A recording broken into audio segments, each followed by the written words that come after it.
তাহলে ইউনিট আর ডাইমেনশনের আজকে ক্লাস হচ্ছে 3 নম্বর ক্লাসে আমরা ডিপিপি 2 যেটা ছিল তার সলিউশন আগে করব এবং ডিপিপি 2 এর সলিউশন করার পর আমরা আজকে যা পড়ানোর সেটা পড়াবো। ক্লিয়ার? কথা শুনবে? তো ডিপিপি 2 যেটা ছিল টপিক সেটা ছিল ডাইমেনশনের উপর। ডাইমেনশন নিয়ে আমরা কিছু প্রবলেম দিয়েছিলাম। আশা করছি ডিপিপি 2 সবার কাছে আছে, যার কাছে নাই তারা নিয়ে নিয়ে ছুটির সময় আজকে অবশ্যই প্রিন্ট করে দেবো। আর যদি প্রথম আজকে কেউ এসে থাকো তাহলে প্রথম 10-15 মিনিট একটু স্রোতে গা ভাসাও, নতুন টপিক পড়াবো তারপর বুঝবা। এগুলো সব পড়ানো হয়ে গেছে আগে। Which of the following set have different dimension? কোনগুলোর আলাদা আলাদা মাত্রা আছে? তো দেখো প্রথমে আছে প্রেসার। প্রেসার মানে চাপ। চাপের ডাইমেনশন হয় ml to the power -1 t to the power -2। Young's modulus, Young এর গুণাঙ্ক, তারও মাত্রা হয় ml to the power -1 t to the power -2। আর স্ট্রেস মানে পীড়ন, তারও মাত্রা সেম হয়। বলেছে আলাদা, তো এটা তো সব একই, তাহলে এক তো হবে না। দুয়েরটা ইএমএফ মানে তড়িৎচালক বল।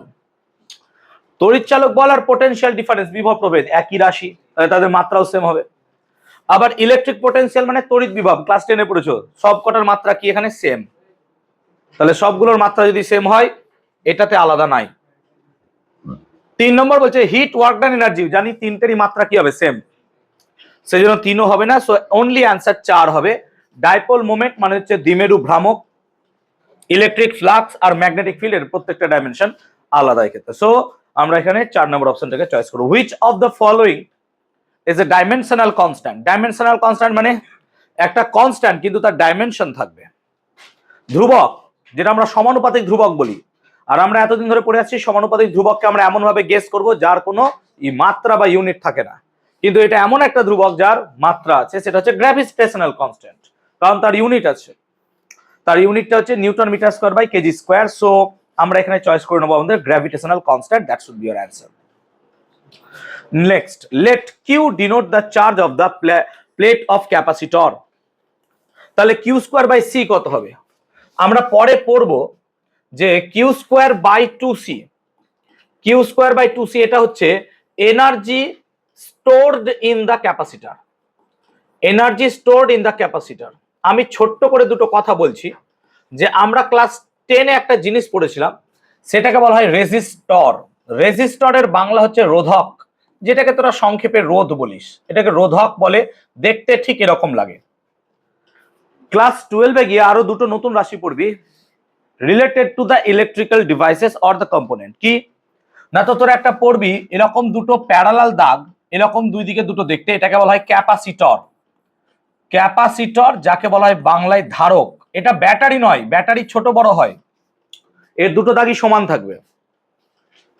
আর একটা কি পড়বো আমরা? আর একটা পড়বো এরকম কয়েলের মতো দেখতে, কয়েলের মতো, দ্যাটস কল্ড সলিনয়েড। এটাকে আমরা বলি inductor.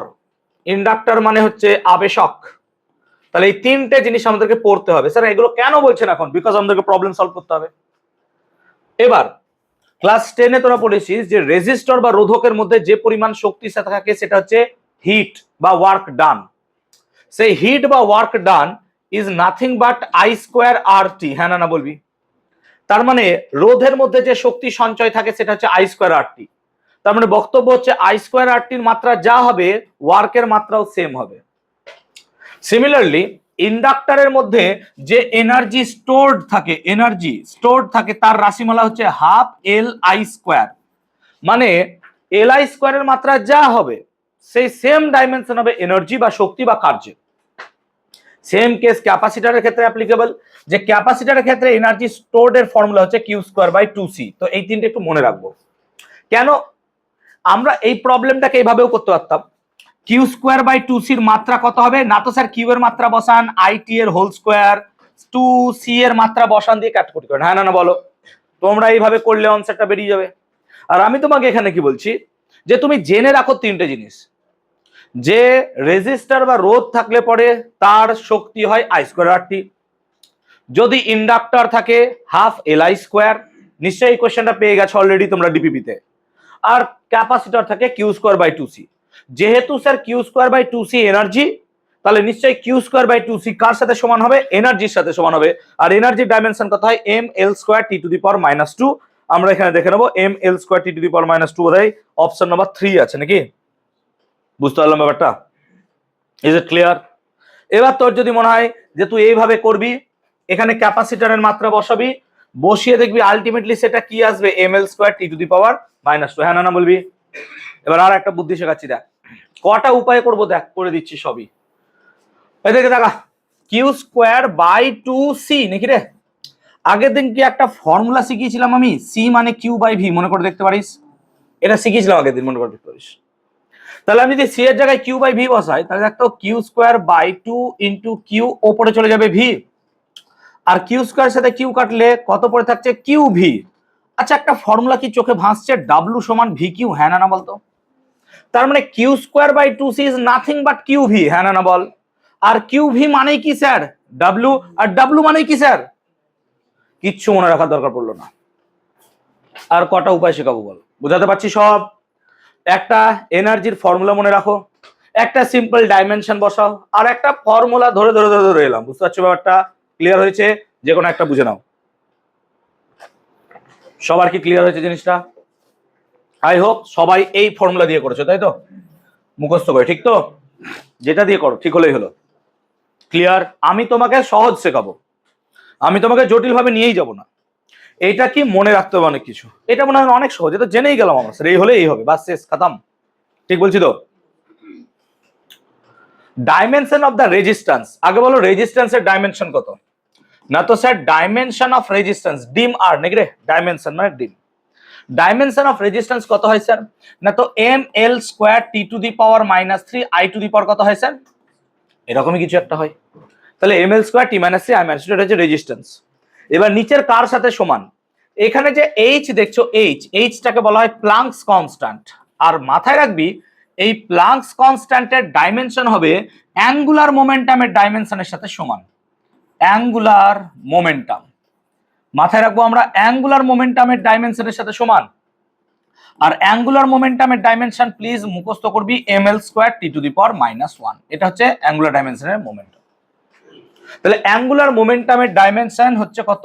M L square T to the power minus 1। চল এবার করি। তাহলে প্রথমত এইচ বাই ই কে নিয়ে খেলা করি। এইচ বাই ই, এইচ কত sir? M L square T to the power minus 1, আর ই কত স্যার? আইটি। কি হচ্ছিস বাবা? আইটি কত হবে? M L square T minus 2 I minus 1, নিশ্চয় এর সাথে নয়। এইচ স্কোয়ার বাই ই, আচ্ছা এইচ স্কোয়ার বাই ই করলে দেখো প্রথমেই এম স্কোয়ার চলে আসছে, হ্যাঁ না বলো? আর এখানে তো এম স্কোয়ার নাই, তাহলে তো এটা স্যার হবেই না, করার দরকার নাই, হ্যাঁ না বলবে? ঠিক বলছি কিনা বলো? এইচ স্কোয়ার ইবি করলে তো এম স্কোয়ার চলে আসছে, আমার তো dimension of R M square নাই, তো এটা করবোই না আমি স্যার। আমার মনে হচ্ছে কেন কি জানি এইচ বাই ই স্কোয়ারটা হতে পারে নাকি? তাহলে এইচ বাই স্কোয়ার করলে কত হবে sir? M L square T to the power minus 1, E square মানে হচ্ছে স্যার আই স্কোয়ার, আর কত হচ্ছে? T square.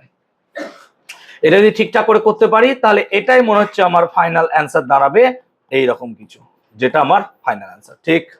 তাহলে H by E square that should be your answer. সবাই অ্যাটেন্ডেন্স এটা সাইন করেছো? কার বুঝতে অসুবিধা বলবে এই জায়গাটা? সবার ঠিক আছে? অসুবিধা কিছু বলো? ক্লিয়ার? বুঝতে পেরেছিস না? তারপরটা সোলার কনস্ট্যান্ট। সোলার কনস্ট্যান্ট মানে হচ্ছে সৌর ধ্রুবক। এবার সোলার কনস্ট্যান্ট বা সৌর ধ্রুবক, আমি সোলার কনস্ট্যান্টই লিখছি। সোলার কনস্ট্যান্টকে ডিফাইন বা সংজ্ঞায়িত করা হয় কি করে স্যার? না তো মাথায় রাখবি energy by area into time, এইটা হচ্ছে ডেফিনিশন, যেটা আমাদের কোশ্চেনে বলেও দিয়েছে, হ্যাঁ না বলো? এটা আমাদের কোশ্চেনে বলেই দিয়েছে, solar constant is defined as the energy per unit area per second. তাহলে এই তো লিখে দিয়েছি। তাহলে এখান থেকে কি আমি সোলার কনস্ট্যান্ট বার করতে পারবো না? অবভিয়াসলি পারবো। এনার্জির ডাইমেনশন কি হবে? না তো এনার্জি মানে শক্তি, শক্তির dimension sir M L square T to the power minus 2 by কি আছে? এরিয়া, এরিয়ার ডাইমেনশন কি হবে স্যার? এল স্কোয়ার, আর টাইমের ডাইমেনশন হয় স্যার টি, এল স্কোয়ার কেটে গেলে পড়ে থাকছে sir M T to the power minus এরকম কিছু নাকি? So that is your answer. এবার M L to the power 0 T to the power minus 3, 4 number option right. কার বুঝতে অসুবিধা বলবে আমাকে, কোন তাল করেছিস? বলো দীপ্র, কি সমস্যা তোমার? বুঝতে পেরেছো? বুঝতে পেরেছো? তুমি বুঝতে পেরেছো?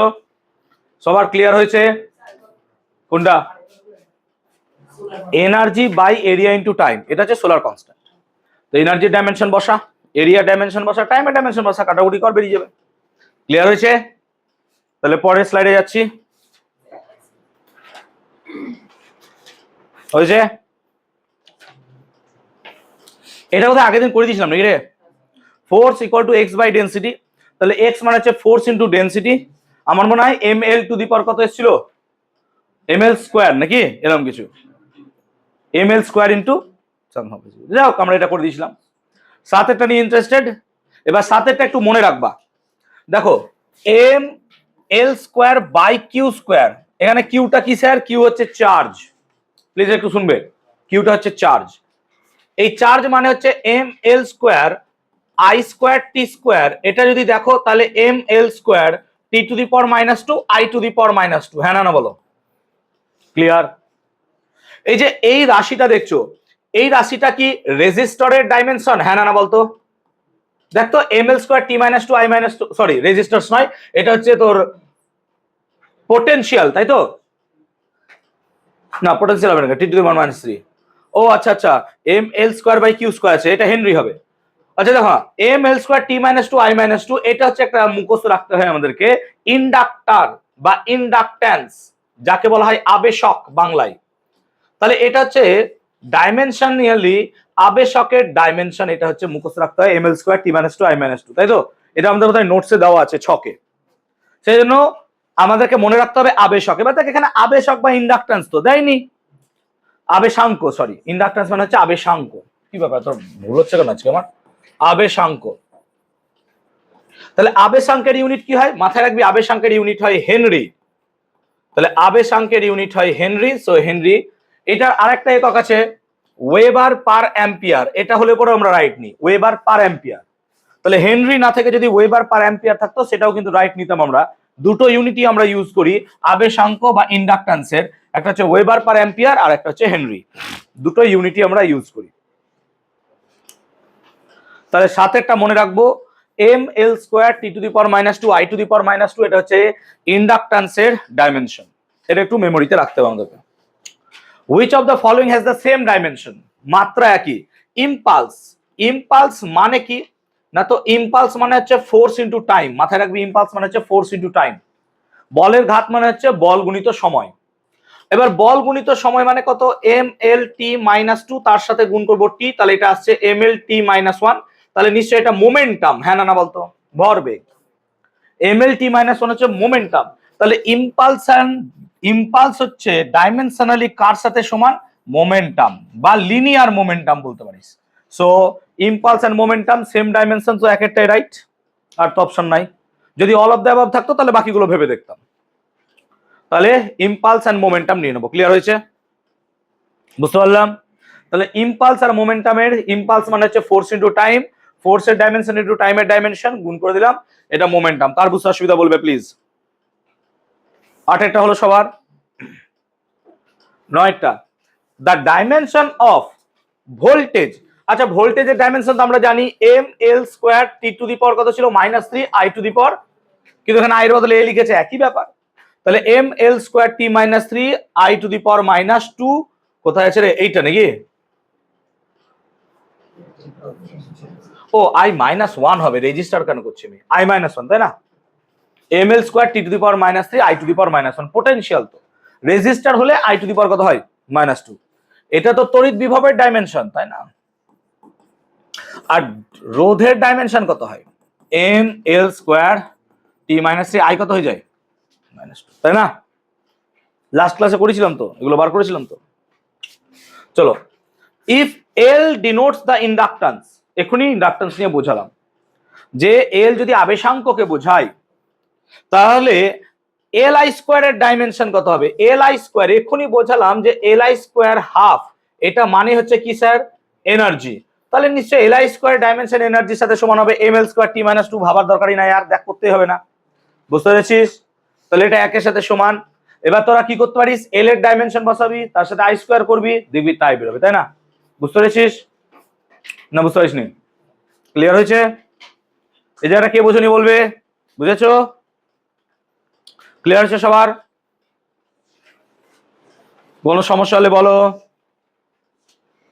দেখো, the displacement of a body at a particular second n is given by, এখানে যে sn টা দেখছো, sn এটা হচ্ছে displacement of a body in nth second, nth মানে n তম সেকেন্ডে, n তম সেকেন্ডে কোন একটা বস্তুর সরণ কত, এটা sn বোঝায়। n সেকেন্ডে নয়, n তম সেকেন্ডে। যেমন ধরো আমরা এরকম ভাবে ভাবতে পারি, আমাদের ক্লাসে কটা ছেলে আছে, 5টা ছেলে আছে, আমি পঞ্চম ব্যক্তির কথা বলছি। 5টা আর পঞ্চমের মধ্যে দেয়ার ইজ ডিফারেন্স। 5 মানে গুণে গুণে 5টা ছেলে, পঞ্চম মানে একজন ব্যক্তি, সে হচ্ছে fifth in the class. I am talking about that fifth.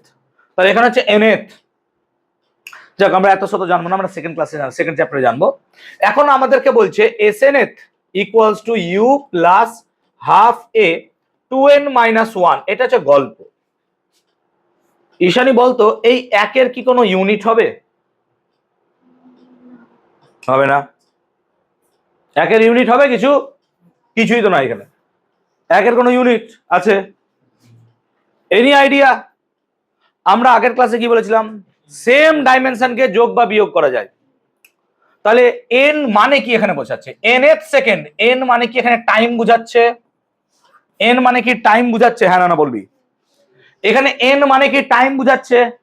তাহলে 2 ইন্টু টাইম যদি হয়, তাহলে তার সাথে যেটাকে বাদ দিচ্ছিস তার ইউনিটটা কিসের ইউনিট হতে হবে? তো কেন বললি একের ইউনিট নাই কিছু? ওয়াই? এই রিয়ালাইজেশনটা কেন আসছে না ভাই?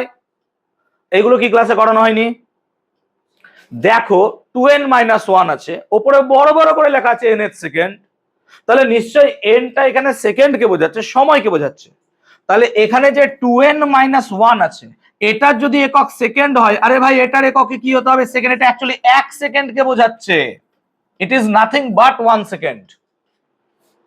বুঝাতে পারলাম?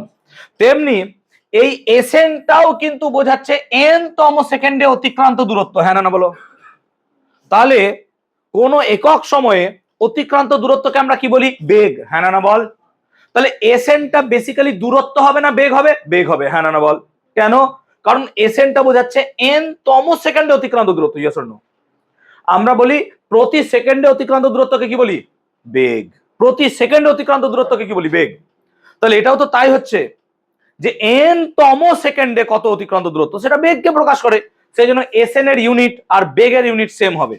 কত হবে? lt two the power -1।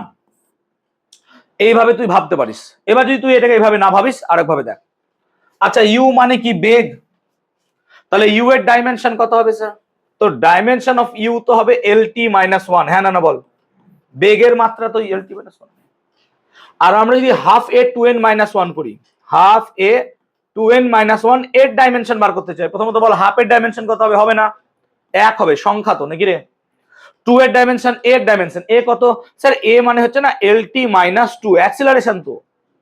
আর পুরোটা রাশির মাত্রা কত হবে স্যার? টি। হ্যাঁ না বল? তোকে এখনই বুঝিয়ে দিয়েছি আমি, পুরোটা কিন্তু সময়। হ্যাঁ না বল? এই 2n -1 পুরো জিনিসটা কি বোঝাচ্ছে স্যার? টাইম বুঝাচ্ছে। টাইমের ডাইমেনশন লিখলাম। হ্যাঁ না বল? তো যদি গুণ টুন করতে পারিস তাহলে কত হবে? lt two the power -1। তুই দেখতে পাচ্ছিস এটার ডাইমেনশনও যা, এটার পুরোটার ডাইমেনশনও তাই, তাহলে এদের ডাইমেনশনের সাথে এর ডাইমেনশনও কি হবে স্যার? সেম হবে। তাহলে এসএন এর ডাইমেনশন কত হবে? lt -1। বল, বুঝতে পারলাম? তুই যেভাবে ভাববি ভাব, দুটো ভাবেই একই অ্যান্সার আসবে। ক্লিয়ার? এই অ্যাপ্রোচটা ম্যাথমেটিক্যাল অ্যাপ্রোচ ছিল, এটা ছিল আমাদের ফিজিক্সের অ্যাপ্রোচ। ক্লিয়ার হলো ব্যাপারটা? ক্লিয়ার জিনিসটা হয়েছে? বলবে আমাকে। কোনো সমস্যা হলে বলো। Any doubt? পুরো ক্লিয়ার আছে সব? চলো 12 দাগেরটা দেখবো। তাহলে আমাকে একটা ইকুয়েশন দিয়েছে।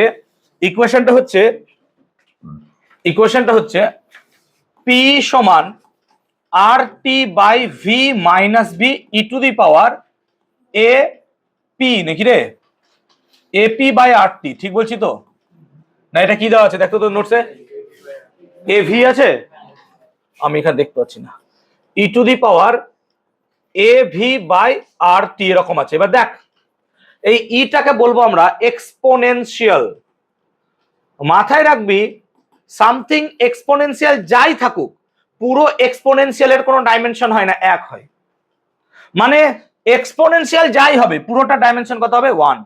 তার মানে আমরা এখানে স্পষ্ট একটা কথা এখানে ব্র্যাকেটে লিখে দেবো, এই যে মালটা দেখছো E to the power A V by R T, এর কোনো ডাইমেনশন হবে না। সিম্পল, এর ডাইমেনশন স্যার লেস, এটার ডাইমেনশন নেই, এটার ডাইমেনশন নেই, এটার কোনো ডাইমেনশন হবে না।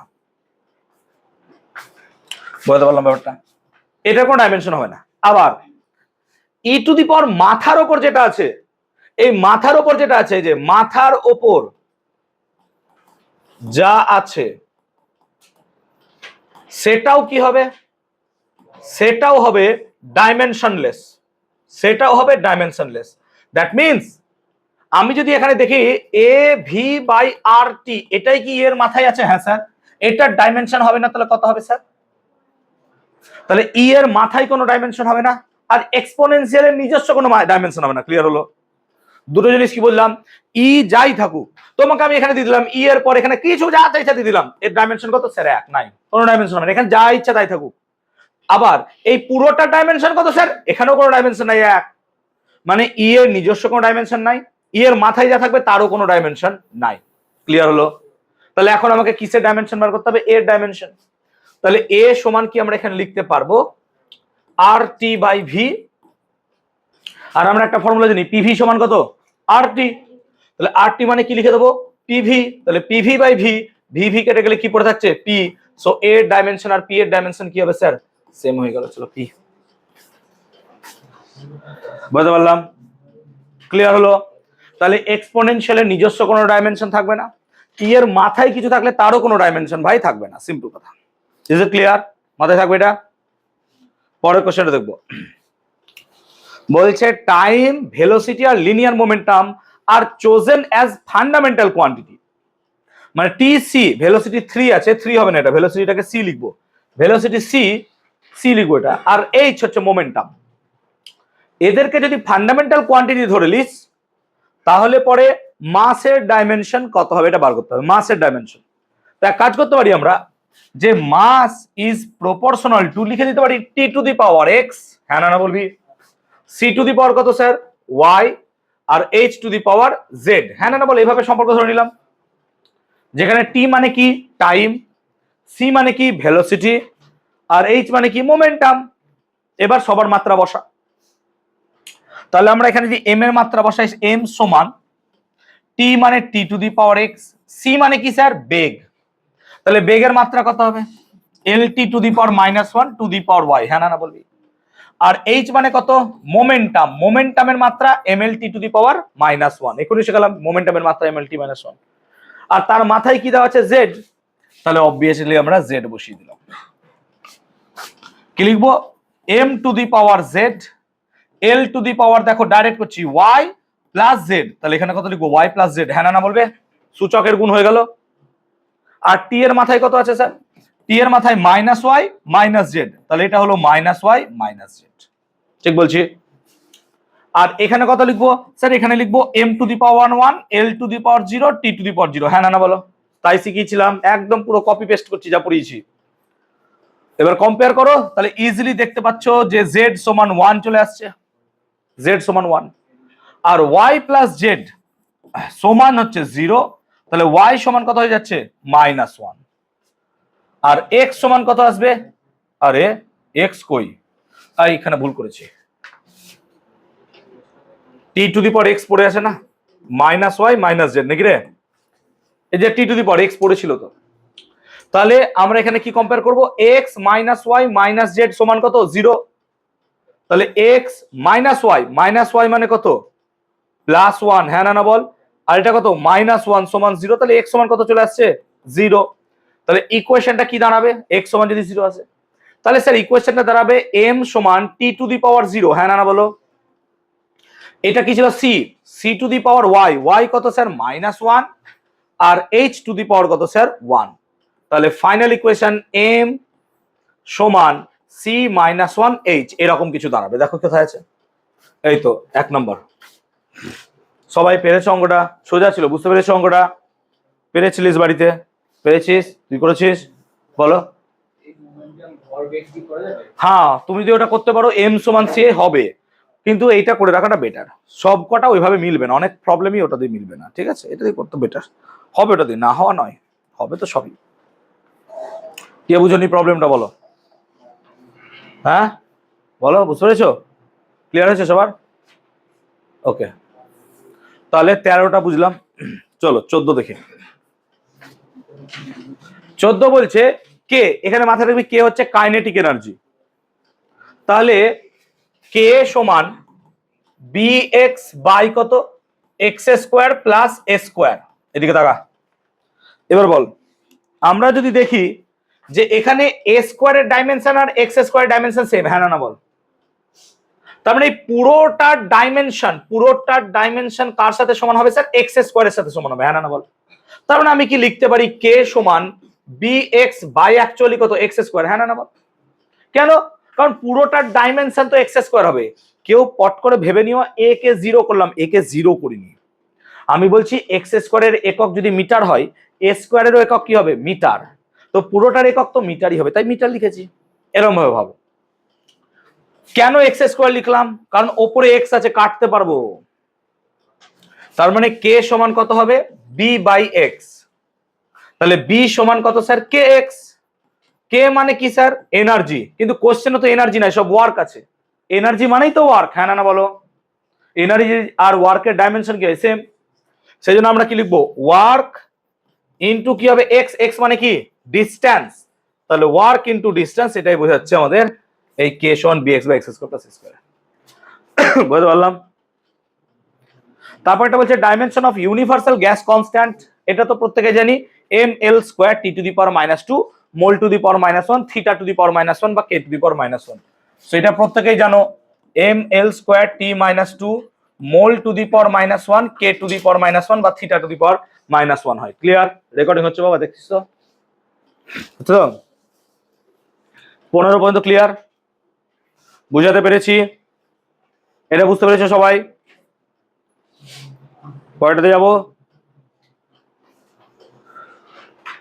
ও 15 একটা কোশ্চেন এখানে দেওয়া আছে, বলছে the volume V of water passing any point of a uniform tube during t seconds is related to the cross sectional area a বস ওদিকে বসে যা, কোন একটা বেঞ্চে বসে যা। Cross sectional area A of the tube, এইভাবে সম্পর্কযুক্ত নাকি? কিভাবে না, তো capital V is proportional to A to the power alpha U to the power beta T to the power gamma, যেখানে ভি হচ্ছে ভলিউম, এ হচ্ছে কি এরিয়া, ইউ হচ্ছে কি ভেলোসিটি, আর টি হচ্ছে টাইম। এবার আমাকে আলফা বিটা গামাকে সলভ করে দেখতে হবে নিচের কোন আইডেন্টিটি বা কোনটা রিলেটেবল। তো সলভ করতে গেলে সবার ডাইমেনশন আগে বসাতে হয়, হ্যাঁ না বলো? তো ভি মানে কি? ভি এর ডাইমেনশন তো স্যার এল কিউ সমান এ মানে এরিয়া, এরিয়ার ডাইমেনশন তো আলফা 2 হয়ে যাবে নাকি? 2 আলফা স্কোয়ার, ঠিক বলছি তো?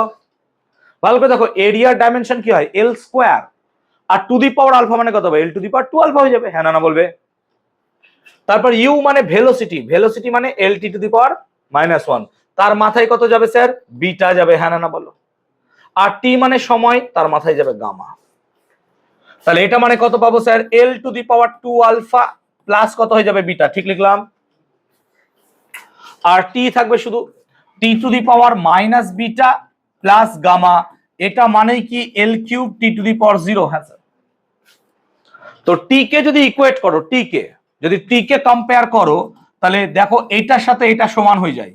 সো সেই জন্য মাইনাস বিটা প্লাস গামা সমান যদি 0 হয়, অতএব বিটা সমান গামা, মানে বিটা সমান গামা আইডেন্টিটি পাওয়ার পর এই দুটো বাদ হয়ে গেল নাকি? এই দুটো ভ্যালিড থাকলো। এখন এবার আলফা বিটা রিলেশন দেখতে হবে। আলফা বিটা রিলেশন যদি দেখো, 2 আলফা প্লাস বিটা, এটা মানে হচ্ছে 3। তাহলে এই আইডেন্টিটিতে কি আলফা ইকুয়ালস টু বিটা আসছে? না। তাহলে alpha not equal to beta not equal to gamma, এই আইডেন্টিটি ঠিক, ওকে স্যার। কিন্তু দেখো যদি আমরা আলফার ভ্যালু 1 আর বিটার ভ্যালু 1 পুট করি, আলফার ভ্যালু 1 আর বিটার ভ্যালু 1 পুট করি, তাহলে দেখো 2 + 1 কত হয়ে যাচ্ছে? 3, মিলে যাচ্ছে। তার মানে এই ইকুয়েশনটা valid alpha equals to beta যখন 1 হবে তখন। তার মানে আলফা ইকুয়াল টু বিটাতেও সেটা 1। তার মানে alpha not equal to beta সব কেসে তুমি বলতে পারবে না, যখন 1 তখন মিলে যাচ্ছে। সেই জন্য এর আমি অ্যান্সার দুটোই চয়েস করতে বাধ্য। এখানে alpha equals to beta equals to গামাও হবে, আবার alpha not equals to beta equals to gamma নিচ্ছি। ঠিক আছে, ক্লিয়ার হলো? এবার যদি alpha equals to 1 beta equals to 1 ধরি, অনলি এই ইকুয়েশনটা পসিবল তখনই হবে শুধুমাত্র 1 এর ভ্যালুতে। হ্যাঁ না বল? দেখ বিটা আর গামা তো সমান, তার মানে বিটা 1 হলে গামা সব সময় কি হবে? 1। কিন্তু সব সময় যে 1ই হবে তার কোনো মানে নাই। 2, 4, 6, 8 নিলে পরে তখন আবার এই ইকুয়েশনটা কি হয়ে যাবে? ট্রু হয়ে যাবে। বুঝলি ব্যাপারটা? আমি কি সলভ বুঝাতে পারলাম ব্যাপারটা, যে কোথায় কোথায় সলভ হচ্ছে, কোথায় কোথায় কি ঝামেলা হচ্ছে অঙ্কটায়? ক্লিয়ার? চল, ক্লিয়ার হলো? বুঝতে পারলি? চল 18, 17 কোশ্চেনটা একটু ভুল আছে আমার মনে হয়, একবার দেখবো তারপর আমি বলবো। ঠিক আছে, 18টা দেখো। 18টা বলছে এইগুলোকে আসতে x সমান v0/a 1 minus E to the power at, এরকম কিছু দিয়েছে। v0টা বলছে কনস্ট্যান্ট। তাহলে পরে তুমি dimension of v0 and a বার করো। প্রথম কথা, ই এর মাথায় ডাইমেনশন হবে না। হ্যাঁ না বলো? তার মানে আমি স্পষ্ট স্যার যে এটি মানে কত হতে হবে? 1। হ্যাঁ না বলো? কি বুঝালাম? ই এর মাথায় কোনো ডাইমেনশন হয় না, তাহলে এটি সমান 1 হবে স্যার। এটি সমান যদি 1 হয় তাহলে ইজিলি স্যার এ সমান 1/t, মানে ডাইমেনশন কত হবে? টি টু দি পাওয়ার। হ্যাঁ না বলবে? তাহলে এর ডাইমেনশন কত চলে এলো? টি টু দি পাওয়ার -1। বুঝতে পেরেছিস সবাই? এবার বল এই পুরোটার ডাইমেনশন কত হবে? স্যার হবে না। হ্যাঁ না বল? কেন? ই এর তো ডাইমেনশন হয় না, আবার 1 বসে আছে, তারও ডাইমেনশন নাই, তাহলে পুরোটা ডাইমেনশনলেস। এটা বুঝতে পেরেছিস ডাইমেনশনলেস কেন? কারণ দেখ এখানে ই এর তো ডাইমেনশন হয় না, এক্ষুনি লিখে দিয়েছিলাম ভাই। তার মানে আমি এখানে বলতে পারবো যে এক্স এর যা ডাইমেনশন হবে v0/a এর ডাইমেনশনটা পরস্পর কি হবে? সেম হবে।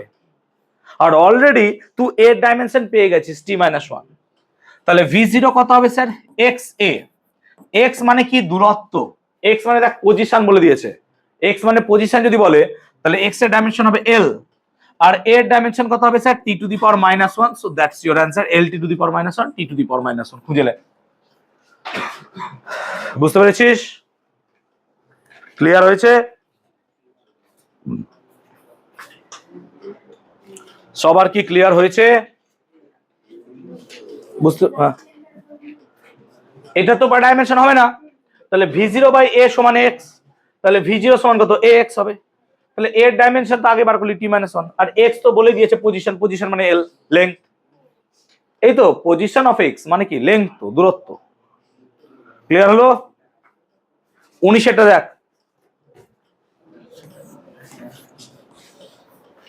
19টা বলছে h সমান 2s cos theta by r rho G. এখান থেকে s এর ডাইমেনশন বার করো। তো s মানে কত? s মানে তো হবে h r rho g by 2 cos theta. প্রথম কথা 2 এরও ডাইমেনশন হবে না, cos থিটারও ডাইমেনশন হবে না। হ্যাঁ না বল? তাহলে s এর ডাইমেনশন কত হবে? h মানে l, লেংথ, r মানেও কত? লেংথ, রো মানে কি? ডেনসিটি। ডেনসিটির মাত্রা কত হয়? ml-3। আর জি কত হবে স্যার? জি হবে lt-2। ভালো করে তাকা। এল এল এল এল এল এল এল কিউব -3 আছে, কেটে যাবে। হ্যাঁ না বল? কিউবের সাথে -3 কেটে যাবে তো নাকি রে? তাহলে পড়ে কি থাকবে sir? M T to the power -2। হ্যাঁ না বল? এটা হচ্ছে তার ডাইমেনশন। ক্লিয়ার হলো? এবার তোরা যদি ভাবিস cos থিটার ডাইমেনশন কেন হয় না, ভালো করে তাকাই দিকে। cos এর ভিতরে কি থাকে? অ্যাঙ্গেল। হ্যাঁ না বল? আর অ্যাঙ্গেল কি ডাইমেনশনলেস? হ্যাঁ না বল?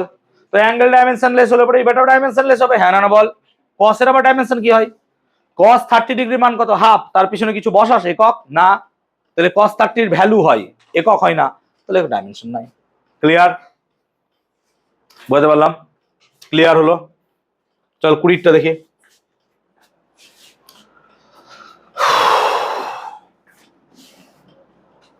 20টার জন্য একটা পেজ নিয়ে নিচ্ছি। বলছে V equal to AT plus B by T plus C হয়েছে V equals to AT plus B by T plus C. এটা দিয়েছে আমাকে এবিসির মাত্রা বার করতে, নাকি এখান থেকে আমাকে এবিসির মাত্রা বার করতে দিয়েছে। প্রথম কথা দেখো যোগ আছে মানে টি এর মাত্রা আর সি এর মাত্রা সেম হবে, হ্যাঁ না না বলো। তার মানে স্পষ্ট স্যার সি এর মাত্রা কত হবে টি, হ্যাঁ না না বলো। কেন যোগ আছে তো, আর আমরা বারবার বুঝিয়েছি যে একই রাশিকে শুধু যোগ বা বিয়োগ করা যায়। তাহলে টি প্লাস সি এর ক্ষেত্রে সি এর ডাইমেনশন নো ডাউট টি হবে বিকজ যোগ আছে। আবার দেখো যে এটির ডাইমেনশন আর ভি এর ডাইমেনশন কি হবে সেম হবে, হ্যাঁ না না বলো, তাই না? তার মানে এটির ডাইমেনশন আর ভি এর ডাইমেনশন কি হবে স্যার সেম ডাইমেনশনালি। এ মানে কি বার করতে হবে, আর টি এর ডাইমেনশন স্যার টি, আর ভি এর ডাইমেনশন কত হবে sir L T to the power -1। তাহলে এ মানে কত হবে এল টি -1 বাই টি, তাহলে কত হবে sir L T to the পাওয়ার, তাহলে এ এর ডাইমেনশন হবে L T to the power -2। বুঝতে পেরেছি ব্যাপারটা? তাহলে দেখো এ এর ডাইমেনশন হবে L T to the power -2। তাহলে আমরা সি এর ডাইমেনশন পেয়ে গেলাম আর এ এর ডাইমেনশন পেয়ে গেলাম। এবার বলো এই বি বাই টি প্লাস সির পুরো মাত্রা কি ভি এর মাত্রার সাথে সেম হবে? হ্যাঁ স্যার। এবার B B by T plus সির মাত্রা সময়ের মাত্রার সাথে সমান, তাহলে আমি টি লিখে দিলাম, হ্যাঁ না বলো। তাহলে আমরা এখানে কি লিখবো স্যার বি বাই টি এর মাত্রা কিন্তু ভি এর মাত্রার সাথে সমান হবে। তাহলে বি সমান কত হবে স্যার ভিটি, বি সমান ভিটি। ভি এর ডাইমেনশন কি, ভি এর ডাইমেনশন হচ্ছে এল T to the power -1 R small tea মানে কত স্যার টি, কেটে কুটে গেলে কত হয় এল। তাহলে এ এর মাত্রা হবে L T to the power -2, B এর মাত্রা হবে এল আর সি এর মাত্রা হবে টি। খুঁজে নি এল টি টু দি পাওয়ার -2 এল টি, 1 নম্বর অপশনটা রাইট, তাই তো? এটা হচ্ছে তার সলিউশন। ক্লিয়ার হয়েছে? বুঝাতে পেরেছি সবাইকে? বলবে আমাকে, সবাই বুঝতে পেরেছো? বলবে।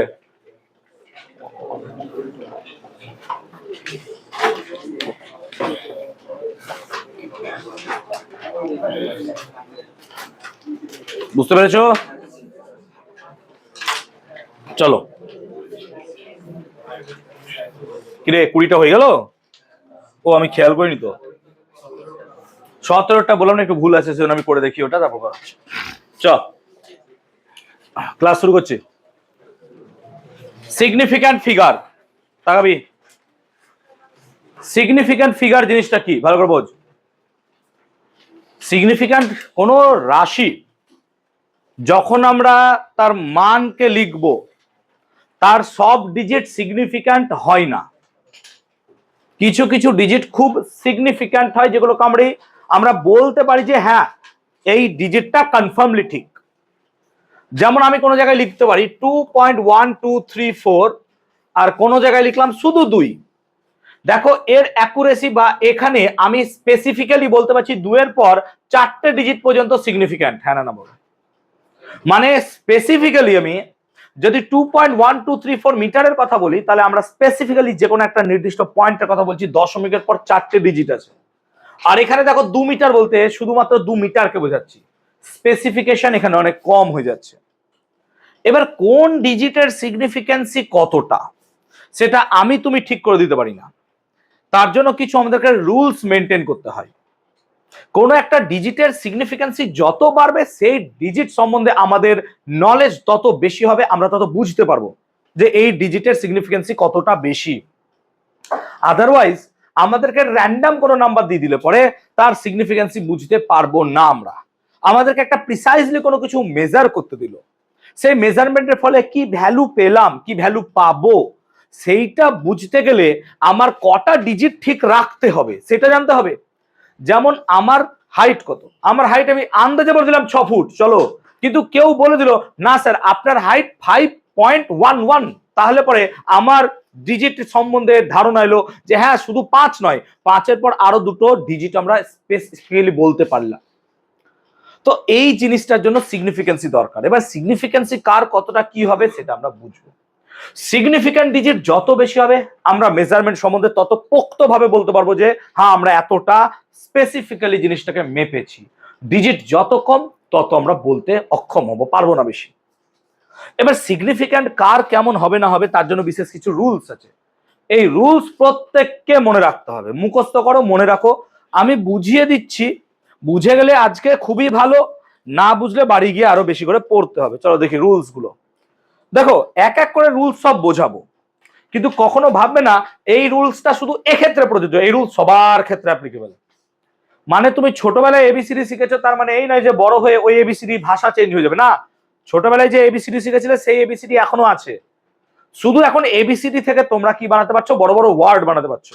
ওয়ার্ডের পর তুমি বানাতে পেরেছো সেন্টেন্স, সেন্টেন্সের পর এখন তুমি প্যারাগ্রাফ লিখতে পারছো, এখন তুমি কি লিখছো, এসে লিখছো, প্রবন্ধ রচনা লিখতে পারছো, সেই এবিসিডি কে কাজে লাগিয়েই। সো এখানেও তাই হচ্ছে, এই ডিজিট গুলো যখন সিগনিফিকেন্সি জানবো সবগুলোর ক্ষেত্রে কিন্তু প্রথমটা অ্যাপ্লিকেবল সমানভাবে। তো কোনো রুলস যেন ভয়েড বা কোনো রুলস যেন ভুল না হয়। এক এক করে আসি রুলস গুলোতে। ফার্স্ট রুলস হচ্ছে যে কোনো অশূন্য ডিজিট সেগুলো সবই হচ্ছে সিগনিফিক্যান্ট। অশূন্য, দেখো আমাদের কাছে মোট 10টা ডিজিট আছে according to the decimal system. 10টা ডিজিট কি কি? 0 থেকে 9 পর্যন্ত। বলবে না স্যার 9 আছে, না, 0 থেকে 9 করলে 10টা ডিজিট আছে তোমার কাছে। এর মধ্যে যেটা 0 সেটা সিগনিফিক্যান্ট নয়। ধরে চলো 1 থেকে 9 যেখানেই থাকবে সব কটা সিগনিফিক্যান্ট। যেমন আমরা উদাহরণ নিচ্ছি 42.3 নিয়েছি, এখানে দেখো সিগনিফিক্যান্ট ডিজিট আছে 3টা, কারণ কোনো 0 নাই। 243.4 সিগনিফিক্যান্ট ডিজিট আছে 4টা, কারণ কোনো শূন্য নাই। 24.123 এখানে আছে 5টা। তাহলে যে কটা অশূন্য ডিজিট হবে, নন জিরো ডিজিটস, সেই নন জিরো ডিজিট গুলো সব কটাই কি হবে স্যার? সিগনিফিক্যান্ট। সেগুলো সব জায়গায় সিগনিফিক্যান্ট হবে। এবার পট করে কেউ বলবে স্যার 0 হলে কি হবে? আবে দাঁড়া, আছি তো, রুলস আছে তো জিরোর, সব শেখাবো। তো আগে বোঝো, যেখানেই নন জিরো আছে তুমি বাস বুঝবে যে ওটা তো ভাই সিগনিফিক্যান্ট হবেই হবে। এবার জিরোর জন্য কি রুলস গুলো আলাদা আলাদা হবে, কখন কোন জিরোকে ধরবো না ধরবো, এই জন্য রুলস বড় হয়ে গেছে। চলো, জিরোকে আমরা সিগনিফিক্যান্ট তখনই ধরবো যদি জিরো গুলো দুটো নন জিরো ডিজিটের মাঝে থাকে। যেমন ধরো আমি কোনো জায়গায় 1 লিখলাম আর 2 লিখলাম, স্যার সিগনিফিক্যান্ট ডিজিট কটা? দুটো, কিন্তু মাঝে আমি একটা জিরো ভরে দিলাম, সিগনিফিক্যান্ট ডিজিট কটা? স্যার 3টে হয়ে গেল। মাঝে আর একটা জিরো ভরে দিলাম, স্যার 4টে হয়ে গেল। মানে দুটো নন জিরো ডিজিটের মাঝে যতগুলো শূন্য থাকবে সব হবে কি? সিগনিফিক্যান্ট। উদাহরণ দিচ্ছি, যেমন ধরো এখানে আছে 5.03, পয়েন্ট বাদ দাও, 5.03, প্রথমটা 5 শেষেরটা 3 মাঝে 0 আছে, সিগনিফিক্যান্ট। কটা আছে? 3টে। এখানে ধরো 5.604, প্রথমেরটা 5 শেষেরটা 4 মাঝে 0, হ্যাঁ স্যার সিগনিফিক্যান্ট। তার মানে এখানে বললাম নন জিরো গুলো সিগনিফিক্যান্ট হবে, মানে জিরো সিগনিফিক্যান্ট নয় এটা বোঝায় না। আমরা একদম বলছি নন জিরো মানে সেটা কিন্তু সিগনিফিক্যান্ট, মানে আমরা এটা বলছি না যে জিরো ইনসিগনিফিক্যান্ট। জিরোর সিগনিফিক্যান্সি কোথায় সেটা শিখছি আমরা। যেমন এখানে দুটো 4 আছে, তার মাঝে 0 0 ভরে দিয়েছি, সিগনিফিক্যান্ট। তার মানে দুটো যে কোনো অশূন্য ডিজিটের মাঝে যদি কোটিখানা 0 থাকে ওই অতটাই হবে তার সিগনিফিক্যান্সি। ক্লিয়ার হলো ব্যাপারটা? তাহলে আমরা এইভাবে লিখতে পারবো। ক্লিয়ার? বোঝাতে পারলাম ব্যাপারটা? এবার যদি কোনো একটা, ভালো শুনবা, যদি কোনো একটা অশূন্য ডিজিট থাকে তার সামনে 0 থাকে, এগুলো হবে সব ইনসিগনিফিক্যান্ট। সামনের গুলো ইনসিগনিফিক্যান্ট হবে, হবে না সিগনিফিক্যান্ট। যেমন ধরো আমাদের এখানে 0.543 আছে, প্রথমটা 5, তার আগে আছে 0, ইনসিগনিফিক্যান্ট। যেমন ধরো 0.0, এই দুটো 0 ইনসিগনিফিক্যান্ট। এখানে দেখো 0.006, এগুলো সব কি হবে? ইনসিগনিফিক্যান্ট। মানে আগে যদি অশূন্য না থাকে, শুধু 0 দিয়ে যদি শুরু হয়, তাহলে সেগুলো কিন্তু একটাও সিগনিফিক্যান্ট হবে না। এবার ভাবো আমি যদি এখানে জাস্ট 2 বসিয়ে দিই, তাহলে এখানে 1 2 3 4 5, 5টাই সিগনিফিক্যান্ট। হ্যাঁ না বলো? তার মানে আগের রুলটা কেমন ভ্যালিড হয়ে গেল দেখলা? তাহলে আগে যেহেতু ইনসিগনিফিক্যান্সির জন্য, মানে সিগনিফিক্যান্সির জন্য কোনো নন জিরো ডিজিট এখানে নাই, সেই কারণে এইটা কিন্তু সিগনিফিক্যান্ট নয়, সিগনিফিক্যান্ট নয়, সিগনিফিক্যান্ট নয়। ক্লিয়ার হলো ব্যাপারটা? তার মানে যদি কোনো জায়গায় আমাদের নন জিরো ডিজিট থাকে আর তার আগে 0 থাকে, সেগুলো ইনসিগনিফিক্যান্ট হবে, সেগুলোর কোনো সিগনিফিক্যান্সি নাই। এবার যদি যদি কোনো জায়গায় ডেসিমাল পয়েন্ট থাকে আর তারপর 0 থাকে, সেগুলো সব হবে সিগনিফিক্যান্ট। মানে আমি ধর কোনো এক জায়গায় লিখে দিলাম 343, 2.000 সিগনিফিক্যান্ট। তুই বলবি স্যার দশমিকের পর এগুলোর আর কি গুরুত্ব থাকে? থাকে, আমাদের ফিজিক্সে এগুলোর গুরুত্ব আছে। সো একটা ডিজিটের গুরুত্ব 1 2 3 4, আবার দশমিক আছে বলে এগুলোর গুরুত্ব বেড়ে গেছে 3, টোটাল হয়ে গেল 7টা সিগনিফিক্যান্ট। তো পয়েন্টের পর যদি জিরো থাকে সেগুলো সব হবে সিগনিফিক্যান্ট। সো পয়েন্টের পর জিরো সিগনিফিক্যান্ট, পয়েন্টের আগে জিরো ইনসিগনিফিক্যান্ট। হ্যাঁ না বলো? ক্লিয়ার? যেমন ধরো 4.330 সিগনিফিক্যান্ট, যেমন ধরো 343.000 সিগনিফিক্যান্ট। তাহলে পয়েন্টের পর 000 দুটো শূন্য যাই থাকুক সিগনিফিক্যান্ট। এবার স্যার যদি পয়েন্ট না থাকে, আমি 22 লিখলাম তারপর দুটো শূন্য দিলাম, কটা সিগনিফিক্যান্ট? এবার দেখ, যদি দশমিক না থাকে এগুলো সিগনিফিক্যান্ট হবে না, এগুলো আবার সিগনিফিক্যান্ট হবে না যদি পয়েন্ট না থাকে। তাহলে এখানে দুটো সিগনিফিক্যান্ট ডিজিট আছে 22। পয়েন্ট থাকলে সেগুলো সিগনিফিক্যান্ট। সেজন্য এখানে বলা হয় trailing zeros without decimal point is insignificant. তাহলে ট্রেইলিং জিরো যদি পয়েন্ট না থাকে সেগুলো সিগনিফিকেন্সি হবে না, পয়েন্ট থাকলে সিগনিফিক্যান্ট। মজার বিষয় হচ্ছে কেমন দেখ, মজার বিষয় হচ্ছে আমি যদি এখানে 45 লিখি দুটো সিগনিফিক্যান্ট ডিজিট আছে, 45 জিরো লিখি দুটো সিগনিফিক্যান্ট ডিজিট আছে, জিরো লিখি তিনটে সিগনিফিক্যান্ট ডিজিট আছে, পয়েন্ট দিয়ে দিলাম চারটে সিগনিফিক্যান্ট হয়ে গেল। বুঝতে পারলি ব্যাপারটা? ক্লিয়ার হলো? তাহলে আমি যখন শুধু 45 লিখেছি তখন দুটো সিগনিফিক্যান্ট ডিজিট, জিরো লিখেছি দুটো সিগনিফিক্যান্ট ডিজিট, জিরো লিখেছি দুটো সিগনিফিক্যান্ট ডিজিট, পয়েন্ট দিয়ে দিয়েছি সিগনিফিক্যান্ট ডিজিট। ক্লিয়ার হলো ব্যাপারটা? তাহলে পয়েন্টের পর জিরো থাকলে সেগুলোকে সিগনিফিক্যান্স হিসেবে কাউন্ট আমরা করব। ক্লিয়ার? এবার অনেক সময় কোথায় সব কটাকে ধরবো, পয়েন্টের পর হলে সিগনিফিক্যান্স ধরতে হবে, কিছু কর না। না শুন, এবার ধর আমার কোনো জায়গায় দেওয়া থাকলো 21 × 10⁻², তাহলে এইটার কোনো সিগনিফিকেন্সি নাই।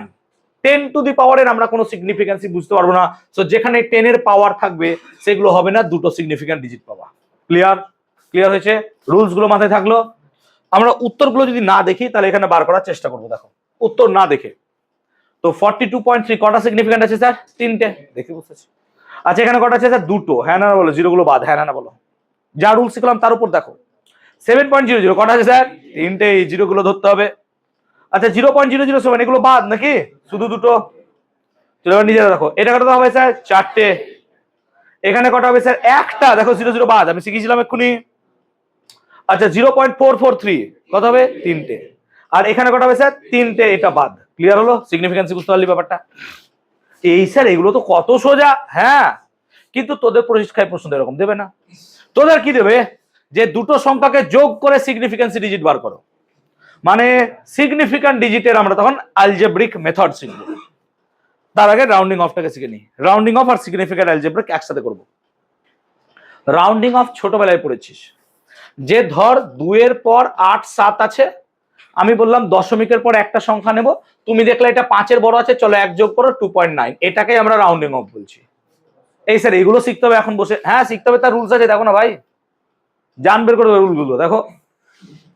এবার তাকাও, যদি আমরা কোনো একটা ডিজিটকে রাউন্ডিং অফ করতে চাইছি, রাউন্ডিং অফ মানে ভালো করে বোঝ, তোর কাছে 2.856 যা ইচ্ছা তাই নাম্বার আছে, ধর 5 পর্যন্ত দিয়ে আমি বললাম দশমিকের পর আমি দুটো ঘর পর্যন্ত আমরা রাউন্ডিং অফ করব, মানে পয়েন্টের পর এত দূরের ডিজিট শেষ হবে। বুঝতে পারলাম? তাহলে 1 ডেসিমাল পয়েন্ট মানে 8 হবে, 2 ডেসিমাল পয়েন্ট মানে হবে 7, 3 ডেসিমাল পয়েন্ট মানে হবে 8, এরকম ভাবে চলবে। হ্যাঁ, ডেসিমাল পয়েন্ট মানে হচ্ছে 1 হলে 1, 2 ডেসিমাল হলে 2, এরকম ভাবে। যেমন ধর এখানে আছে কি 7.82, আমরা এটাকে 1 ডেসিমালে নিয়ে আসবো, মানে দশমিকের পর একটা রাখবো, এরকম ভাবে ভাববি। এবার রুল নাম্বার 1, তো যাকে তুমি আসন্ন মানে নিয়ে আসছো, আসন্ন মান বলে তো রাউন্ডিং অফ করছো, সেটার পরের ডিজিটটা যদি 5 এর কম থাকে কোনো কিছু যোগ হয় না। হ্যাঁ না বলো? এটা সিম্পল। 7.8, 3.9 দেখতে পাচ্ছ। আর যদি 5 এর বেশি থেকে যায় 1 যোগ হয়ে যাবে স্যার। যেমন ধরো 6.87 কত হয়ে যাবে? 9। যেমন ধরো 12.78 কত হয়ে যাবে? 12 এটা জানো তো। হোয়াট ইফ যদি 5 হয়, ডিজিটটা 5ই হয়ে গেল, এইটা হচ্ছে প্রশ্ন। বুঝতে পারছি ব্যাপারটা? তো যেমন ধর আমাকে এখানে একটা ডিজিট দিয়েছে 16.351, এটা একটা ডিজিট দিয়েছে। এবার আমি তোকে বলছি যে একটা ডিজিট পর্যন্ত আমরা কি করব, রাউন্ডিং অফ। তাহলে আমার 3 থাকবে, এবার তো 5 চলে এসছে স্যার। এবার 5 চলে এলে কি করব, এবার কি হবে বলো, কেন হবে 5 থাকলে? এবার রুলস কি, তাই এই রুলসটা শিখতে হবে। কোনোদিন 5 থাকলে কি হবে আর জানতিস না। এবার দেখ 5 যখন থাকবে, ভালো করে শোন প্রত্যেকটা রুলস একদম জলের মতো। 5-এর পরের ডিজিট খেয়াল করো, যদি এটা নন জিরো হয়, প্রথম রুলস, এটা যদি নন জিরো হয় অটোমেটিক এটা 1 যোগ হয়ে যাবে। নন জিরো হলে কিন্তু তাহলে এটা হবে 16.4। সেম কনসেপ্ট দেখো, 6.75, 5 এর পর 8 নন জিরো, তাহলে 6 পয়েন্ট কত হয়ে গেল 8। এবার যদি জিরো হয়, চলো এবার ধরো জিরো হয়ে গেছে, তাহলে যদি 5-এর পরের ডিজিটটা জিরো হয়ে যায়, তখন তোমাকে দেখতে হবে 5-এর আগের ডিজিটটা। আগের ডিজিটটা যদি ইভেন হয়, ইভেন মানে 2, 4, 6, 8, তাহলে কোনো কিছু যোগ হবে না। যদি আগেরটা অড হয় 1 যোগ হবে। যেমন ধরো 3.750, 5-এর পরের ডিজিটটা কি স্যার 0, কিন্তু তার আগের ডিজিটটা 7, অড। অড হওয়ার জন্য কি যোগ হয়ে গেল, কে বুঝতে পারিসনি বলবি।